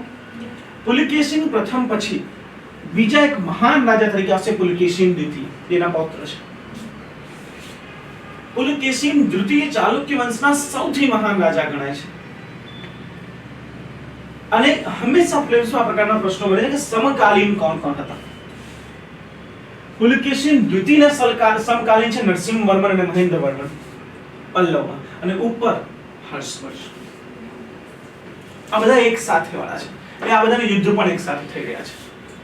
એક બાજુ પુલકેશિન દ્વિતીય યુદ્ધ કરશે હર્ષવર્ધન સાથે, તો બીજી બાજુ પલ્લવ રાજા મહેન્દ્ર વર્મન સાથે. આ પ્રકારના યુદ્ધ કન્ટિન્યુ ચાલી રહ્યા છે ભારતની અંદર, પણ કોઈ એક વિજેતા તરીકે આગળ નહીં આવે. Is that very clear or not? પહેલા મેપ જોઈએ એક્ઝેક્ટલી કે ક્યાં છે આ ચાલુક્યાસ, પછી આપણે આગળની ચર્ચા કરીએ.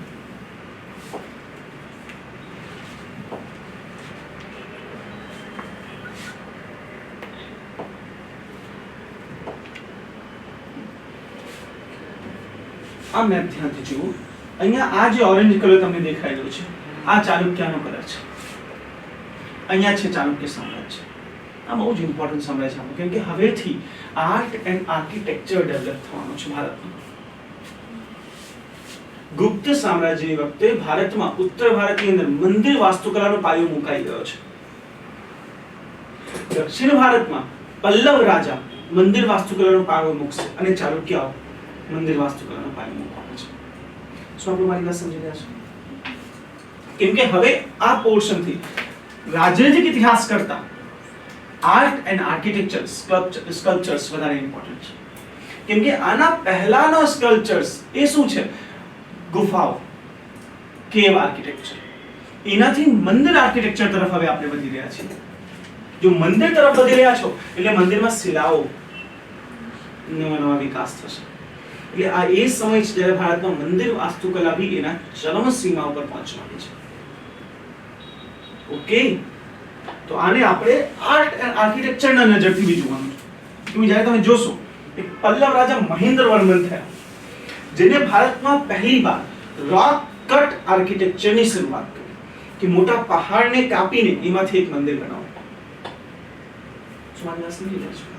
અને એના પછી એમના દીકરા નરસિંહ વર્મને ભારતમાં મામલમ આર્કિટેક્ચરની શરૂઆત કરી અને એમને જ રચના કરી છે મામલ્લપુરમ કેમ કે નામ મામલમ પણ મહાબલીપુરમ જેને તમે કહો મામલ્લપુરમ એ નરસિંહ વર્મન દ્વારા રચના થઈ છે આજે બી યુનેસ્કોના વર્લ્ડ હેરિટેજ સાઇટમાં એ પ્રદેશનું નામ આપેલું છે એ દક્ષિણ ભારતની અંદર અને ઉત્તર ભારતની અંદર મંદિર વાસ્તુકલા હવે વિકાસ થઈ રહ્યો છે એના વિકાસ થવાના સ્ટેજ પર છે એ જ્યારે ચોલા આવશે તો દ્રવિડ વાસ્તુકલા એના ચરમસીમા પર પહોંચી જશે એટલે આ ઇતિહાસને આ રીતે બી જોવું છે આર્ટ એન્ડ આર્કિટેક્ચરને લિંક કરી ઇઝ ધેટ વેરી ક્લિયર 100% આગળ વધી શકીએ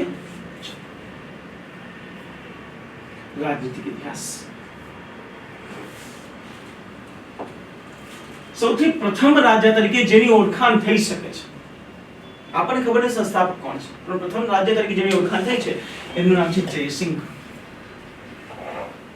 જયસિંહ પ્રથમ રાજા હતા એવું કહેવામાં આવે છે ઇઝ ધેટ વેરી ક્લિયર અને એમના પછી મહાન રાજા તરીકે આયા પુલકેશિન પ્રથમ અને અમને વતાપી ખાતે પોતાના પાટનગરની રચના કરી રાજધાનીની રચના કરી અને ત્યાંથી જ ચાલુક્ય સામ્રાજ્ય વિકસ્યું છે ઓકે બાબુ એટલું સિરિયસ થઈ હું લોડવાઈ ગયા મને શું થઈ ગયું ઠંડી લાગે છે અરે યાર કોઈ તકલીફ છે જીવનમાં તો ફેન ચાલુ કરવા માટે મને અંદર જઈને આમ કરવું પડશે સમજી રહ્યા છો અને અત્યારે એની ઈચ્છા નથી મારી એનાથી પૂરો ક્લાસમાં આવાજ જસ્તો કે ઘર ઘર ઘર આવાજ થવાનો જ્યારે બીજા ઇન્સ્ટિટ્યૂટમાં ભણાવતો ને વિધાઉટ એસી ફેન બંધ રાખતો સિરિયસલી બીકોઝ ફેન ચાલુ તો ભણાવવાની મજા ના આવે ઘર ઘર ઘર વચ્ચે મારા થતું આવાજ કરતું એક તો હું તમને સુવડાવું બીજું આ સુવડાવે એટલે આઈ ડોન્ટ વોન્ટ કે બે લોકો તમને સુવડાવે હું એકલો કાફી છું સુવડાવવા આગળ વધીએ હવે જો આપણે આને કહીએ છીએ પુલકેશિન સૌથી ઇમ્પોર્ટન્ટ છે કેમ પ્લીઝ આ હજી પ્રકારનો પૂછાઈ જાય કે વતાપી ખાતે પાટનગરની રચના કોને કરી છે ક્લાસ 3 ના ચેપ્ટરમાં આ પ્રકારના પ્રશ્નો બની છે કે ડીવાય એસો કે છે પુલકેશિન પ્રથમ અશ્વમેઘ યજ્ઞ કોને કરાયો છે પુલકેશિન ઓકે હજી બંધ ના થાય બહુ ડિસ્ટર્બ કરે છે આઈસી થઈ ગયો છે ભગવાન અનુભવ કરે પુલકેશિન પ્રથમ પછી આવે છે કીર્તિવર્મન આ કીર્તિવર્મન સામ્રાજ્યના વિકાસમાં મુખ્ય ભૂમિકા ભજવી રહ્યા છે કેમ કે ગોવા જેને આપણે કોંકણનો પ્રદેશ કહીએ છીએ એના પર આને વિજય મેળવી છે ગોવા અને ઉત્તર કેરળ એટલે એ મહારાષ્ટ્રથી હટીને ગોવા ઉત્તર કેરળ સુધી પહોંચી ગયા છે ઓકે એટલે આનું સામ્રાજ્ય વિસ્તારમાં અગત્યની ભૂમિકા છે આમના પછી કોઈ ઇમ્પોર્ટન્ટ આવ્યો છે આ બધા ફાલતુ ના છે ફાલતુ કોઈ ના હોય પણ એટલા ઇમ્પોર્ટન્ટ બી નથી આપણી પાસે આ પુલકેશિન એટલે મેં મોટા નામ લખ્યું છે તમને યાદ રહે છે પુલકેશિન દ્વિતીય આ સૌથી મહાન રાજા તરીકે ગણાય છે કારણ સૌથી પહેલું હર્ષવર્ધનને હરાવવાનું ઓકે અને આઈહોલનો જે આપણે ઇન્સ્ક્રિપ્શનની વાત કરી એ અહીંયાથી છે આમના દ્વારા નહીં અમને એક રાજ્ય કવિ હતા એમના દ્વારા લખાવવામાં આવ્યું હતું આઈહોલનું ઇન્સ્ક્રિપ્શન ઓકે યુવાન સિંહ આના રાજ્યમાં આવ્યા હતા આ યુવાન સિંહ એ છે જે સીયુકી લખી છે આ પેલા વર્ધનના રાજ્યમાં 11-12 વર્ષ રહ્યા પછી પુલકેશિનમાં પછી આ પલ્લવમાં બી ગયા છે યુવાન સિંહે એ સમય પૂરા ભારતની યાત્રા કરી છે અને એટલે જ યુવાન સિંહની સીયુકી એક મહત્વપૂર્ણ ઇતિહાસનો શોધ છે આપણા માટે કે પૂરા ભારતમાં દરેક શાસકના રાજ્યમાં રાજ્ય ફરી આવ્યા છે. હવે ધારો કે તમે વર્ધન રાજ્યના કોઈ રાજ્ય કવિ વિશે વાંચો તો હર્ષવર્ધનના વખાણ જ કરશે, પુલકેશીનના વાંચો તો પુલકેશીનના વખાણ કરશે. પણ એક એવો વ્યક્તિ જે બહારથી આવ્યો છે, જે દરેક સામ્રાજ્યમાં રહી ચૂક્યો છે, એનો ઇતિહાસ થોડુંક આપણે તટસ્થ જોઈ શકીએ છીએ, ન્યુટ્રલ જોઈ શકીએ છીએ. ઓકે, હવે પુલકેશીન દ્વિતીય વિશે એક વસ્તુ લખી છે સીયુપીમાં. પુલકેશીન દ્વિતીય હિન્દુ હતા, કટ્ટર હિન્દુ હતા, પણ એને બૌદ્ધ અને જૈનને બી સહારો આપ્યો છે. દક્ષિણ ભારતના રાજાઓમાં આ વસ્તુ આપણે વિશેષ જોશું. ઠીક છે, જોઈ લઈએ. દક્ષિણ ભારતના રાજાઓ વિશેષતઃ પેલો કે જોઈ લો, બૌદ્ધ અને જૈન ધર્મને સહારો આપે છે, ટેકો આપે છે. આવું કે ભલે હિન્દુ છે પણ બૌદ્ધ અને જૈન હંમેશા દક્ષિણ ભારતના રાજાઓ ટેકો આપે છે. વેપાર માટે, કેમ કે વ્યાપારિક જે ગિલ્ડ છે, જેને આપણે શ્રેણી કહીએ છીએ, એ કાં તો જૈનની છે કાં તો બુદ્ધની છે. જો તમને મલેશિયા, ઇન્ડોનેશિયા, થાવ, મ્યાનમાર, ચાઇના આનાથી વ્યાપાર કરવો હોય તો બુદ્ધિસ્ટ સાથે જ છે. આ બધા બુદ્ધિસ્ટ જ છે, તો વ્યાપાર માટે બુદ્ધ ધર્મને ટેકો આપવો જ પડશે. જો તમે બુદ્ધ ધર્મનો વિરોધ કરશો તો આ પૂરેપૂરા લોકો તમારી સાથે વ્યાપાર નહીં કરે. જૈનનો વિરોધ કરો, જૈન તો મુખ્ય વ્યાપારી છે ભારતમાંથી, આજે બી છે. એટલે જ કોઈ બી દક્ષિણ ભારતનો રાજા જેનો અર્થતંત્રનો મુખ્ય સ્ત્રોત વ્યાપાર છે, એ ક્યારેય વ્યાપારીઓ સાથે મગજમારી નહીં કરે. પણ ઉત્તર ભારતની અંદર એવું નથી. ઉત્તર ભારતમાં અર્થતંત્રનો મુખ્ય સ્ત્રોત શું છે? કૃષિ. અને જો કૃષિ મુખ્ય સ્ત્રોત હોય તો એના માટે જૈન કે બૌદ્ધ એટલા ઇમ્પોર્ટન્ટ નથી. એટલે ઉત્તર ભારતના રાજા તમે જો કટ્ટર છે ઘણા છે, દક્ષિણ ભારત વસ્તુ ઓછી જોવા મળશે. ઓકે, દરેક વસ્તુ પાછળ કંઈક ને કંઈક કારણો છે, આમ જ નહીં થાય ઇતિહાસની અંદર. એટલે પુલકેશીન દ્વિતીય વિશે આપણે ભણ્યા. હિન્દુ રહેવા છતાં જૈન અને બૌદ્ધ ધર્મને બહુ ટેકો આપે, બહુ સહારો આપ્યો છે. હર્ષવર્ધનને હરાયો. દક્ષિણ પલ્લવ રાજા મહેન્દ્રવર્મનને હરાયો.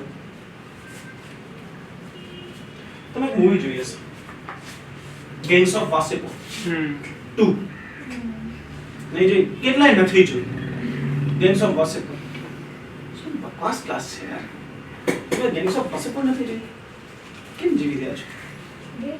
તમે બધા શાહરુખ ખાનની મૂવી જુઓ, કેમ સલમાન ખાનની નથી જોતા ને? ભાઈની મૂવી જુઓ છો? એ મૂવી જેવું શું હોય ભાઈ? નો સ્ટોરી એટ ઓલ. ભાઈની મૂવીમાં આપણે ખાલી ભાઈને જોવા જઈએ ને ભાઈની નવી હિરોઈનને જોવા જઈએ, બાકી ભાઈના મૂવીમાં કઈ નથી. સ્ટોરી તો કોઈ સંબંધ જ નથી. સ્ટાર્ટ થવા પહેલા તમને સ્ટોરી ખબર કે આમાં હીરો છે, આ છેલ્લે મારીને જીતી જશે ને કામ ખતમ થઈ જશે. સ્ટોરી વાળી આર્ટિસ્ટિક મૂવી જુઓ યાર, મૂવીમાં એક થોડો આનંદ મેળવો. આવી જ એક મૂવી છે ગેમ્સ ઓફ વાસેપુર, જેમાં સ્ટોરી કઈ જ નથી. જો તમને અપશબ્દો ના આવડતા હોય તો આ પ્રકારની મૂવી જોઈને તમે શીખી શકો. પ્રોપર ટીચિંગ મળે છે એમાં. તો આ મૂવીમાં એક ડાયલોગ છે જે હીરો અમારા કોના દ્વારા, રિયલ ભાઈ, કોણ છે બોલિવૂડના રિયલ ભાઈ, રિયલ એક્ટર નવાઝુદ્દીન સિદ્દીકી, એનો દ્વારા ડાયલોગ બોલવામાં આવે, બાપ કા ભાઈ કા બાપા કા સબકા બદલા લેગા તેરા ભાઈજાન. તમે આ સાંભળ્યું હશે કે નહીં? બસ આવો જ કોઈ છે નરસિંહ વર્મન પલ્લવમાં, જે કહે છે બાપ કા ભાઈ કા સબકા બદલા લેગા. એટલે આ પુલકેશીન દ્વિતીય એના પપ્પા નરસિંહ વર્મનને મારી નાખે છે. તમે જુઓ, મારી નાખે છે ને ભાઈ, મારી નાખે. તો હવે જ્યારે નરસિંહ વર્મન આવશે એ કહેશે સબકા બદલા લેગા. નરસિંહ વર્મન રાજા બનતા પહેલા પુલકેશીન દ્વિતીય ઉપર અટેક કરે છે અને એને મારી નાખે છે. જેમ ફૈજલીમાં પેલા ગળું કાપી લઈ આવે છે ને, આ સેમ ટુ સેમ મારી નાખે છે અને મારીને એના રાજધાનીમાં ઘૂસી જાય છે અને બદામી ઉપર 12 વર્ષ માટે શાસન સ્થાપિત કરી દે છે. તમે જુઓ, ઇતિહાસમાં સમય હંમેશા બદલાઈ રહ્યો છે. ક્યાંક તમને એવું લાગે છે કે પુલકેશીન દ્વિતીય બહુ શક્તિશાળી છે, હર્ષવર્ધન હરાવી દીધું, નરસિંહ વર્મનને હરાવી દીધું અને સમગ્ર દક્ષિણ ભારત પર સામ્રાજ્યની સ્થાપના કરી દીધી. અને જેમ એ ઘમંડમાં આવશે એટલામાં નરસિંહ વર્મનને હરાવીને મારીને પલ્લવનો વિકાસ કરી દેશે. પણ નરસિંહવર્મન પછી એના દીકરાઓ એટલા યોગ્ય નથી, એટલે ફરીથી ચાલુક્ય શક્તિશાળી થશે, ફરીથી પલ્લવને હરાવશે. આ પ્રકારનું યુદ્ધ હંમેશા ચાલતું રહે છે. ઓકે, તો તમે ઇતિહાસમાં જ્યારે મેપ જુઓ ને તો તમને મેપની અંદર આ પ્રકારની વસ્તુઓ દેખાય કે આ એક સામ્રાજ્ય છે તો આ બીજો સામ્રાજ્ય છે. તો તમને થાય કે આ વસ્તુ આમાં બે રાજ્ય કરતા આ પ્રદેશ એ વિવાદનો પ્રદેશ છે, જેમાં ક્યારેક એક એ શાસન કરે ક્યારેક બીજા શાસન કરે છે. એટલે ઇતિહાસના મેપમાં હંમેશા તમને આ પ્રકારના મેપ દેખાય છે જ્યાં બે સામ્રાજ્યનું મિલન બી છે, કે ત્યાં બંનેઓ નથી કર્યા પણ કોઈક સમયે એક કે કોઈક સમયે બીજાએ શાસન કર્યું છે. Is that very clear? પાકું. એટલે જ જ્યારે પુલકેશિયન દ્વિતીયની મૃત્યુ થઈ એના પછી 13 વર્ષ સુધી બદામી ઉપર પલ્લવોનું શાસન હતું, નરસિંહવર્મન પ્રથમનું શાસન હતું. હવે નરસિંહવર્મન પ્રથમ એની પાસે પલ્લવ પૂરેપૂરું પશ્ચિમી તટ, પૂર્વી તટ, ચાલુક્યનો બદામી એટલે પૂરેપૂરું પૂર્વી તટ, પૂર્વી પશ્ચિમ બે તટ, દુનિયાભરના પૈસા, દુનિયાભરનો વ્યાપાર.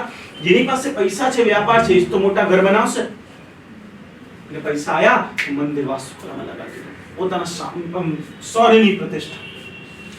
આ જ કારણ છે નરસિંહવર્મન પ્રથમ સમયે દક્ષિણ ભારતની અંદર મંદિર વાસ્તુકલાનો બહુ જ વિકાસ થયો છે.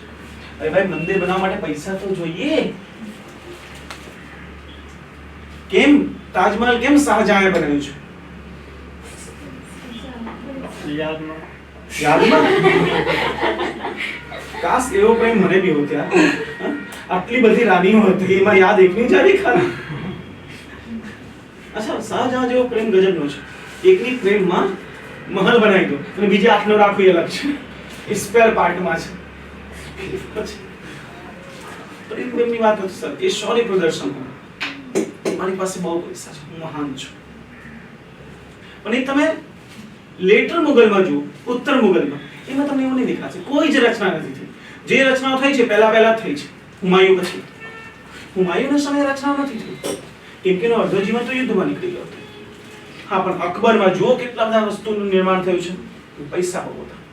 સેમ પલ્લવ રાજ્ય નરસિંહવર્મન પ્રથમ સાથે છે. એ સમયમાં નરસિંહવર્મને ઓલમોસ્ટ બધાને જીતી લીધું છે.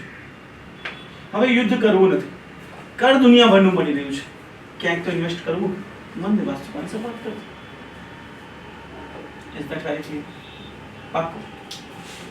આગળ વધીએ. અજંતાની ગુફાઓના ચિત્રણમાં, અને આપણે નેક્સ્ટ લેક્ચરમાં જે આર્ટ એન્ડ કલ્ચર જોશું ને, જેમાં ગુફાઓનો આર્ટ એન્ડ કલ્ચર જોવાનું છે. પૂરેપૂરો એક લેક્ચર કેવ આર્કિટેક્ચર ઉપર જશે. કેમ કે કેવ આર્કિટેક્ચર એ ધોખો જે આપણી સાથે હંમેશા થાય, કોઈ ભણાવીને પણ એક્ઝામમાં હંમેશા આવે. બધે થાય આના પરથી થોડી પૂછાતું હોય ગુફાઓ પર, પણ ગુફાઓ પર દર વર્ષે પ્રશ્ન છે. નેક્સ્ટ લેક્ચર મારું પૂરેપૂરું ગુફાઓના આર્કિટેક્ચર ઉપર જશે. એમાં આપણે ડિટેલમાં જોશું કે અજંતાના ગુફાઓના ચિત્રમાં પુલકેશિન દ્વિતીય ને પર્શિયન મિશન, મતલબ પર્શિયાથી આજનું ઈરાન, ત્યાંથી રાજાએ મિશન મોકલ્યું છે, એનું ચિત્રણ અજંતાની ગુફાઓમાં છે. આ વસ્તુ શું દર્શાવી છે? પુલકેશિન દ્વિતીય ખાલી દેશના રાજા નહોતા, વિદેશ સાથે એમના સંબંધો હતા. Okay, next. ખુસરો દ્વારા, જે પર્શિયન રાજા હતા, રાજનીતિક સંબંધો સ્થાપિત કર્યા છે. કયો રાજા રાજનીતિક સંબંધ સ્થાપિત કરશે જેનું પોતાના દેશમાં પકડ સાઈ લેવી જોઈએ તો વિદેશ સાથે જાય? એટલે પુલકેશિન દ્વિતીયની મહાનતા દેખાડે છે આ બધી વસ્તુ. હું કહું છું સૌથી મહાન રાજા હતા, કયા આધારે હતા? દેશ અને વિદેશ બધા સાથે સંબંધ હતા. વિક્રમાદિત્ય પ્રથમ, આ પુલકેશિન દ્વિતીયનો પુત્ર છે. आ भी फैजल से पुलकेशिन द्वितीय. आप कैसे मैं भी बाप का भाई का दादा का सब खबर दे नरसिंहवर्मन ने मार्યો તો આઈ નહીં જઈ માર્સ. અને ફરીથી ચાલુક્ય વંશ વધારે શક્તિશાળી તમને દેખાશે. શું મારી વાત સમજી રહ્યા છો? એટલે આને પલ્લવોની રાજધાની કાંચીને લૂંટી લીધું, કાંચીપુરમ. પલ્લવ રાજાને મારીને કાંચીપુરમ ઉપર પોતાની સ્થાપના. ઓકે, ધેન કીર્તિવર્મન દ્વિતીય આવશે આના પછી. આ પૌત્ર છે અને ચાલુક્ય શાસનનો છેલ્લો રાજા. ઓકે, અને આને પરાજિત કોણ કરશે? રાષ્ટ્રકૂટ રાજા દંતી દુર્ગ. અને હવે સ્થાપના થઈ જશે રાષ્ટ્રકૂટ સામ્રાજ્યની પ્રદેશમાં જેના સ્થાપક કોણ હશે? દંતી દુર્ગ. Is that very clear? પાકું. આ તે બદામીના ચાલુક્ય નાશ પામે છે. સંસ્થાપક કોણ હતા બદામી ચાલુક્ય? જયસિંહ. એના પછી સૌથી અગત્યના રાજા પુલકેશિન પ્રથમ, પછી પુલકેશિન કીર્તિવર્મન મળ્યા, પછી એના પછી પુલકેશિન દ્વિતીય. પુલકેશિન દ્વિતીય પછી લાસ્ટ રાજા કોણ? અને એમના પછી રાષ્ટ્રકૂટની. Is that very clear? આગળ વધી શકીએ.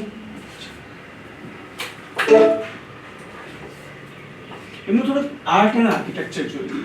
જેમ મેં આપની વાત કરી કે આ ફિલ્મમાં આર્ટ એન્ડ આર્કિટેક્ચર બહુ જ ઇમ્પોર્ટન્ટ છે. ગુફા મંદિરો બનાવ્યા હતા અને મંદિરોમાં ભીંત ચિત્ર એટલે કે દિવાલ પર ચિત્ર. આમની બહુ જ પ્રખ્યાત ચિત્ર એમની પાસે છે, જેને આપણે અજંતા એલોરાની વાત કરીશું. અજંતા એલોરાની પેઇન્ટિંગ્સમાં આમનું ચિત્રણ જોવા મળે છે. બહુ સારું ચિત્ર જોવા મળે છે. આમાં મોસ્ટ ઇમ્પોર્ટન્ટ પ્રશ્ન જે હંમેશા એક્ઝામમાં પૂછાય છે દર વર્ષે, આમની હેઠળ વેસર શૈલીની સ્થાપના થઈ. હવે આ વેસર શૈલી શું છે? ઉત્તર ભારતની વાસ્તુ શૈલીને આપણે નાગર શૈલી કહીએ છીએ. દક્ષિણ ભારતના વાસ્તુ શૈલીને આપણે દ્રવિડ શૈલી કહીએ છીએ. અને આ બંનેના મિશ્રણને આપણે વેસર શૈલી કહીએ છીએ. શું આપણે મારી વાત સમજી રહ્યા છો? પાક્કું. જ્યાં બંને કેરેક્ટર જોવા મળશે, ઉત્તરનો બી ને દક્ષિણનો બી, એને વેસર શૈલી કહેવાય છે. અને એની શરૂઆત ચાલુક્ય દ્વારા કરવામાં આવી છે. કેમ ચાલુક્ય દ્વારા કરવામાં આવી? તમે ધ્યાન દીધું, ચાલુક્ય સામ્રાજ્ય ક્યાં સુધી છે? નર્મદા સુધી. ઉત્તરનો પ્રદેશ છે, દક્ષિણમાં બી છે. એટલે આ બંનેની વચ્ચે જે સ્થાપના થશે એમાં બંને તમને જોવા મળશે. એટલે આપણે વેસર શૈલી કહીએ છીએ. અને આટલે લેક્ચરમાં બહુ ડિટેલમાં જોવા મળશે કે વેસર શૈલી શું છે. ઓકે, અને બહુ ડિટેલમાં આપણે જોશું. લુખ ખાનનું સૂર્ય મંદિર, દુર્ગા મંદિર, કુચમગુડી, રવિ કીર્તિ દ્વારા મેદુટી, આ બધા જૈન અને મંદિરો આપણા માટે થોડાક ઇમ્પોર્ટન્ટ થઈ જાય છે. અને આના કરતા બી ઇમ્પોર્ટન્ટ અહોલના 70 મંદિરો. એના પછી બદામીના મંદિરો, આ બી બહુ જ ઇમ્પોર્ટન્ટ છે. યુનેસ્કોના વર્લ્ડ હેરિટેજ સાઇટમાં આવી છે.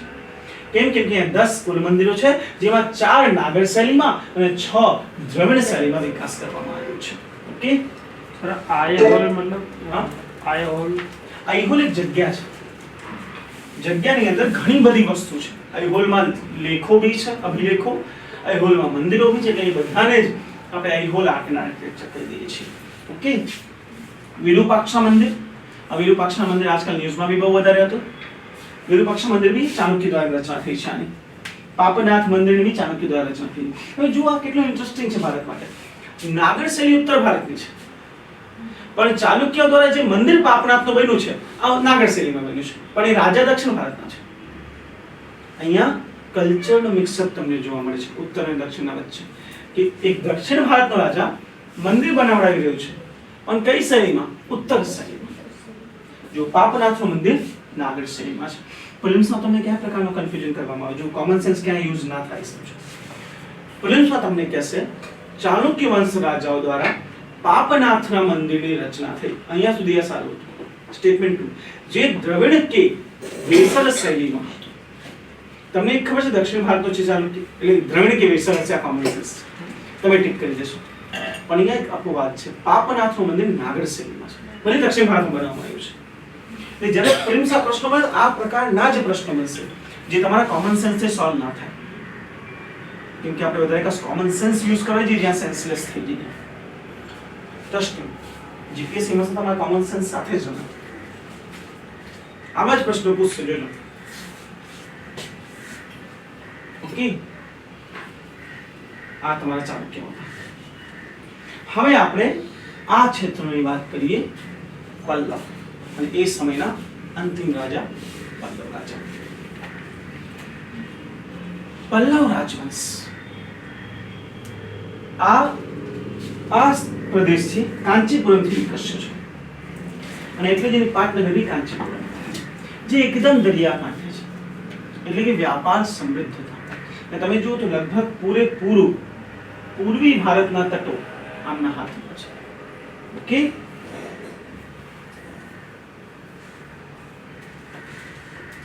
આમના સંસ્થાપક વચ્ચેની કોઈ એક વ્યક્તિ આપણે નથી ગણતા કે કોઈ સંસ્થાપક છે, કેમ કે ઇતિહાસ આટલું ક્લિયર નથી કે પલ્લવ વંશની શરૂઆત કોણે કરી. હા, પણ એના સૌથી મહાન રાજાઓ આપણને ખબર છે. કાંચીપુરમ પલ્લવોની રાજધાની અને મહાબલીપુરમ ખાતેનું સૌર મંદિર અને કાંચીપુરમ ખાતેનું કાંચી કૈલાસનાથ મંદિર એ પ્રસિદ્ધ મંદિરો હતા. આ કૈલાસનાથ મંદિર એમ બી બહુ જ પ્રસિદ્ધ મંદિર છે. કેમ, તમને ખબર છે? કોઈ વિશે ખબર છે કૈલાસનાથ મંદિર વિશે? કોઈ મને પાણી પીવડાવશો પ્લીઝ? તમારો લેક્ચર કેટલા વાગે શરૂ થયો? 10:30 થઈ ગયા હતા. ઓકે, એ જ મેં વિચાર્યું આટલી જલ્દી કેમ લેક્ચર ખતમ થઈ ગયો? 12 વાગે. હું શોખ કે મારે તો ભણવાનું બાકી. ધોકા નહીં સારા.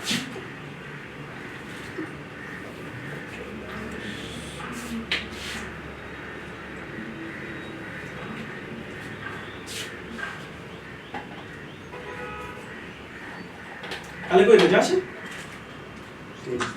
સાતમ આઠમ ક્યારે છે? કાલે છઠ છે. કાલે છઠ છે.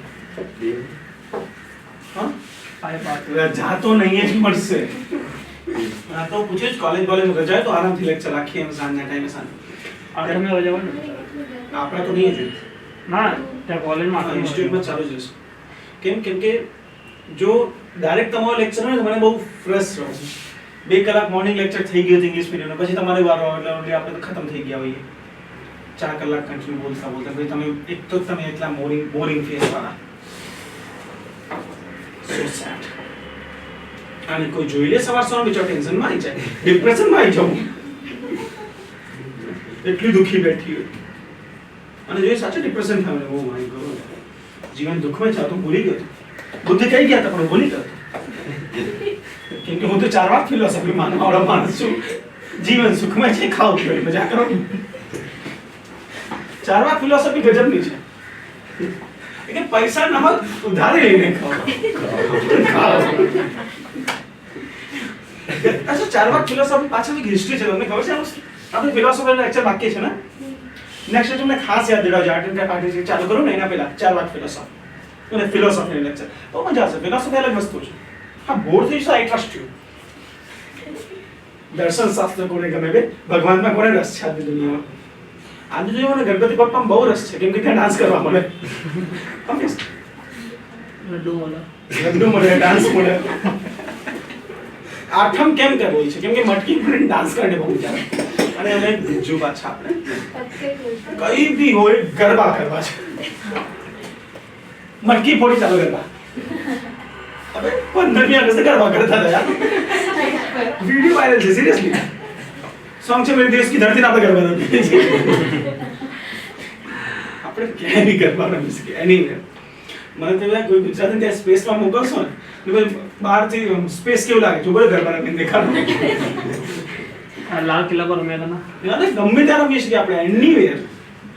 Garba is like that's part time job for us. એક વાર હું શિપ પર ટ્રાવેલ કરતો હતો. બહુ સારી શિપ હતી. શિપ હા, ઘણી વાર કર્યું છે. યસ, બહુ સસ્તી હોય સાહેબ, ટ્રસ્ટ મી. બસથી બી સસ્તી હોય. ક્યાંથી ગયા સુધી? હા, ક્યાંથી ગયા? લાંબા સુધી ફરી આવો તમે. 7 દિવસની ટ્રાવેલિંગ જે તમારી હોય ને, બસ કરતા સસ્તી પડે તમને બહુ જ. આ તો ભ્રમ છે.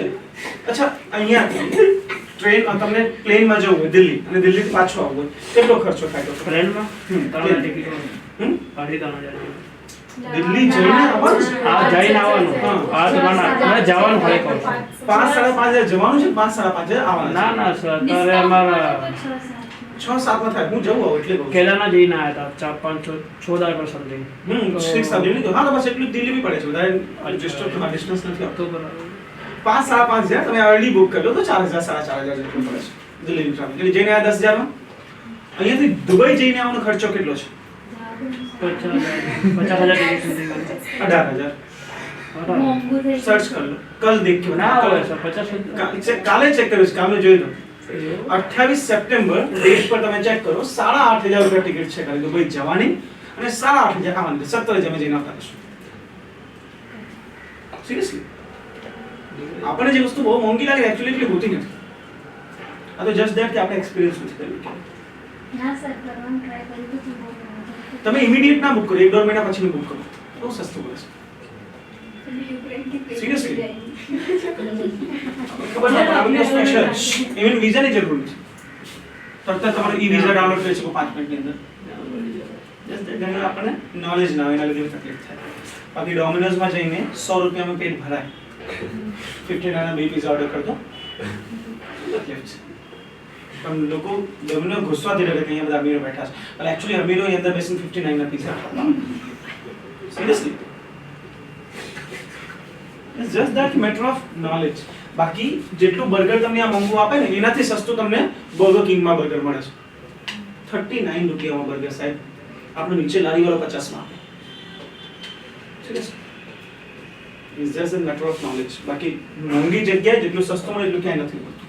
બસ આપણે ત્યાં જઈને ઓર્ડર કરતા આવડવું જોઈએ કઈ ઓર્ડર કરવું છે કે નહીં. જીવન ભાઈ હું કઈ ભાગ આવતું ક્યાંથી ભણાવતું આસિફ તમે ગુજરાતી ના વાત કરતા ત્યાં સીપ ઉપડી એટલે બધાને એમ કહેવાય કે અંદર બેસી જાવ કે બધા પેલા બહાર બાલ્કનીમાં ઊભા હોય. સમંદર જોતો ને શરૂઆતમાં અડધી કલાક મજા આવે, પછી એવો કંટાળો આવે, કેટલું પાણી જોવું, દૂર દૂર કઈ નહીં ખાલી પાણી જોતા. 1 મિનિટ બધા રોમેન્ટિક થોટ્સ આવી જાય, બધું આવી જાય, પણ અડધી કલાક તો ખતમ. અડધી કલાક પછી શું કરશો? અંદર કૂદકો બી ના મારી શકો, મરી જશો. રોડમાં એટલે માણસ તો આ તો ઝડવા પડવા દેખા, ત્યાં કઈ જ નથી, ખાલી પાણી જ પાણી. ધીમે ધીમે જાતી કે બહુ ફાસ્ટ જાતી? ધીમે ધીમે જાતી. બધો ટાઈમ લગાડી Gujju is like to great person. આપણે ત્યાં બી એન્ટરટેનમેન્ટ શોધી લીધું. કોઈ પાસે બ્લૂટૂથ નો સ્પીકર હતો, ત્યાં બાલ્કનીમાં પ્લે કર્યું, ગરબા ચાલુ. એક 3-4 કલાક ગરબા રમી લેશું, થાકી જશું, સુઈ જશું, જનરલ ખતમ. Garba weekend play anywhere. બોલો સિફમાં ગરબા રમી રહ્યા છે. અને એમાં કેવું બાકી બધા સ્ટેટના બી લોકો હતા, ખાલી ગુજરાતી હતા નહીં આપણે. બધા એન્જોય કરે શું છે, બોલ બોલ કુંડળું મચાવીને આપણે મસ્ત રમી રમીને મોજું. મેં તો સારું છે આદિવાસીઓ જે હતા એના રમવા આવ્યા, એ તો જીંગાલા લાવું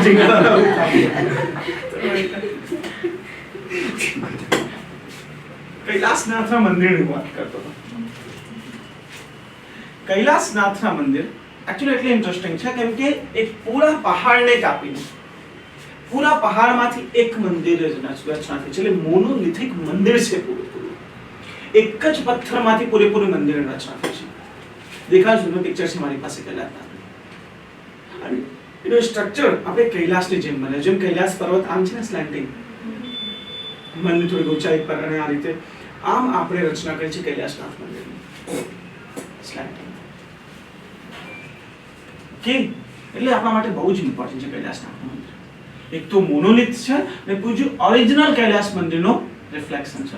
તો જીપીએસસી પ્રિલિમ્સમાં પૂછાયું હતું કે કૈલાસનાથ મંદિરની રચના કયા રાજાએ કરાવી હતી? કૃષ્ણ પ્રથમ પલ્લવ રાજા.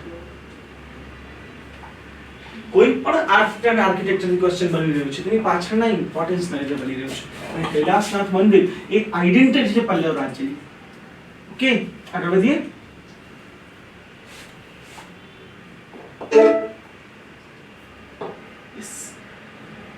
સ્કંદવર્મન, શિવકંદવર્મન એટલે એકચ્યુઅલી સ્કંદવર્મન શરૂઆતી રાજા હતા, મહાન રાજાઓ હતા.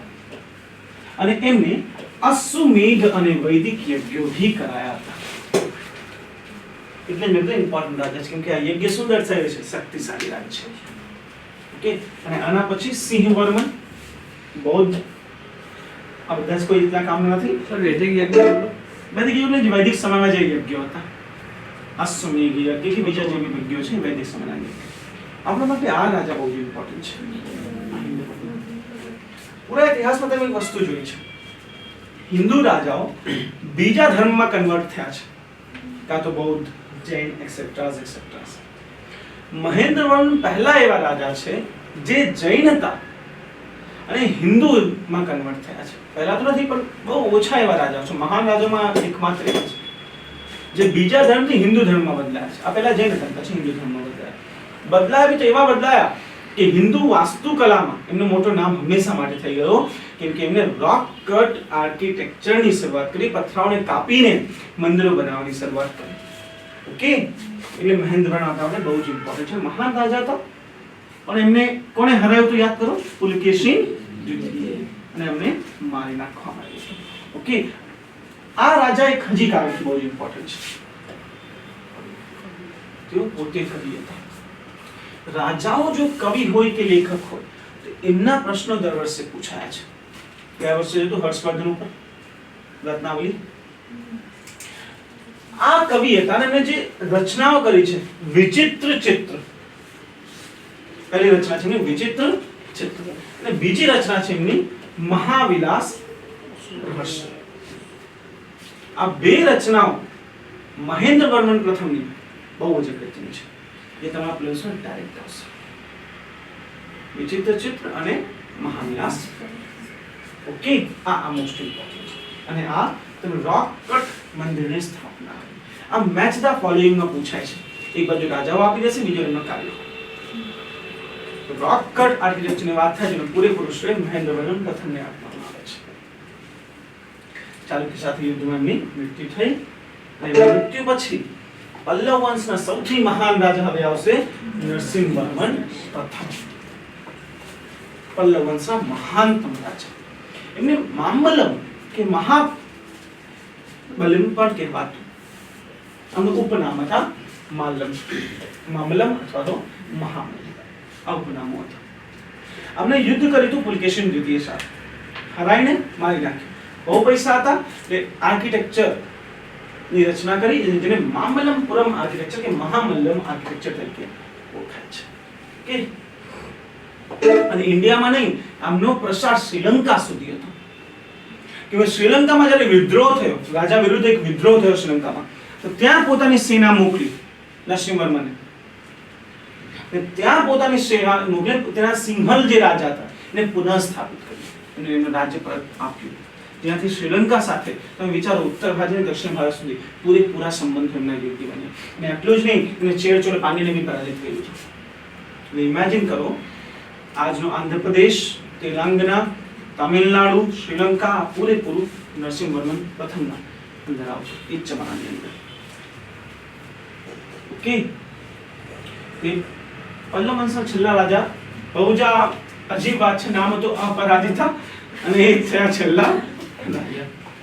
અપરાજિતા પલ્લવ વંશના છેલ્લા રાજા તરીકે ઓળખાય છે. અને એમના પછી ચોલ સામ્રાજ્યની રચના અહીંયા થશે, જેને આપણે ઇમ્પિરિયલ ચોલાસ કહીએ છીએ, સામ્રાજ્યવાદી ચોલો. Okay, thank you very much. Art and architecture મેં આપણી સાથે પહેલા ચર્ચા કરી દીધી છે. નરસિંહવર્મનનું શું હતું, મહેન્દ્રવર્મનનું શું હતું. ઓકે, અશોકના શિલાલેખો બધું શિલાલેખો આપણા થઈ ગયા છે ને.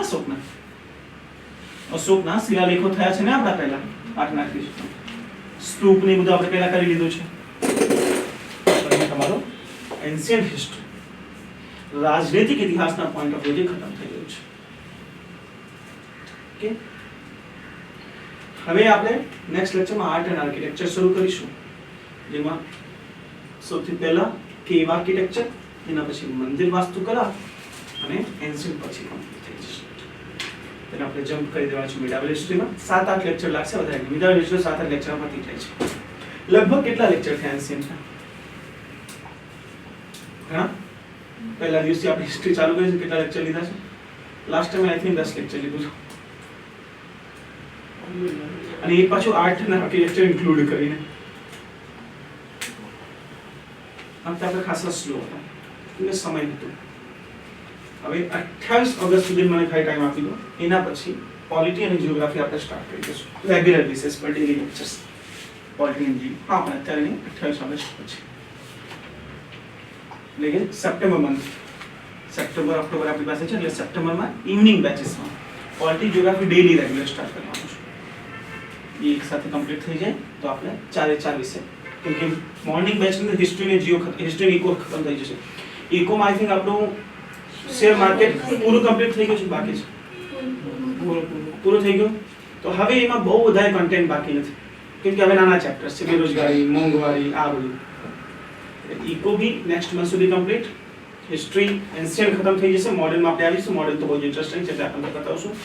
ને ઇવનિંગ બેચેસમાં આપણે જીઓ અને પોલિટી શરૂ કરી દઈએ તો તમારા પૂરેપૂરા સબ્જેક્ટ્સ રેગ્યુલર બેસિસ પર ખતમ થશે. ઓકે, ડીવાયએસઓ પહેલા હું ટ્રાય કરીશ કે એકવાર પૂરો સિલેબસ પતી જાય અને આપણે રિવિઝન ચાલુ કરી દઈશું બીજી વાર, પણ એકવાર તો વ્યવસ્થિત પતી જાય તમે તૈયારી કરી લો. જીપીએસસી પોસ્ટપોન થઈ છે કે નથી થઈ, બહુ સર્ચ કરવા છે એવી કોઈ ક્લિયરિટી નથી મળતી. તો આપણે આપણી તૈયારીમાં શું છે તે નવેમ્બરની નોટિફિકેશન આવ્યું નહીં આવ્યું? 25 તારીખે ખબર પડશે GS. હા, એટલે હજી આપણે કોઈ પણ ક્લિયરિટી નથી. આપણું મેઇન ટાર્ગેટ 13 નવેમ્બર જ રાખવાનું છે. પોસ્ટપોન થાય બી તો એ પ્રેક્ટિસ પેપર માટે વાપરવાનું છે, સિલેબસ માટે નહીં. યુદ્ધ છે સાહેબ તો યુદ્ધની જેમ લડો ને. લાસ્ટ વીક બહુ જ ટાઈમ બગડી ગયો છે, ફેસ્ટિવ હતા, મોસ્ટ ઓફ ફેસ્ટિવ સિઝન, ને આપણે બી એટલા સ્ટડીના મોડમાં હતા નહીં. બસ આપણું ટાઈમ બહુ બગડ્યું. નાઉ બેક ટુ સ્ટડીઝ, જે રીતે આપણે શરૂઆત કરી હતી. સવારે 8 વાગે ઇન્સ્ટિટ્યૂટ, સાંજે 6 સાડા 6 જવાનું, વચ્ચે અડધી કલાક 1 કલાક લંચ બ્રેક, અડધી કલાક ટી બ્રેક, બાકી સ્ટડી ટાઈમ. ઓકે, હવે જેમ તમે પહેલા હતા back to same to same. એક વીક આપણે ફ્રેશ થવા માટે ઇનફ હતો, આનાથી વધારેનો ટાઈમ નહીં આપી શકું. ઓકે, તો please back to studies from today only. તો બી ટાઈમ બગાડ્યા વગર સેલ્ફ સ્ટડી સ્ટાર્ટ કરો. ઓકે, અને એન્શિયન્ટ હવે એકવાર કમ્પ્લીટ રિવિઝનમાં રાખો. એન્શિયન્ટ અને પૂરેપૂરી ઇકોનોમિક્સ. આ સન્ડે આપણે ટેસ્ટ નહોતી, નેક્સ્ટ સન્ડે કન્ટેન્ટ બી વધી જશે ટેસ્ટમાં. Letter Gupta, economy, Gujarat history, ઘણું બધું ઇન્ક્લુડ થઈ જવાનું છે. Okay, thank you very much. Will meet in the next lecture.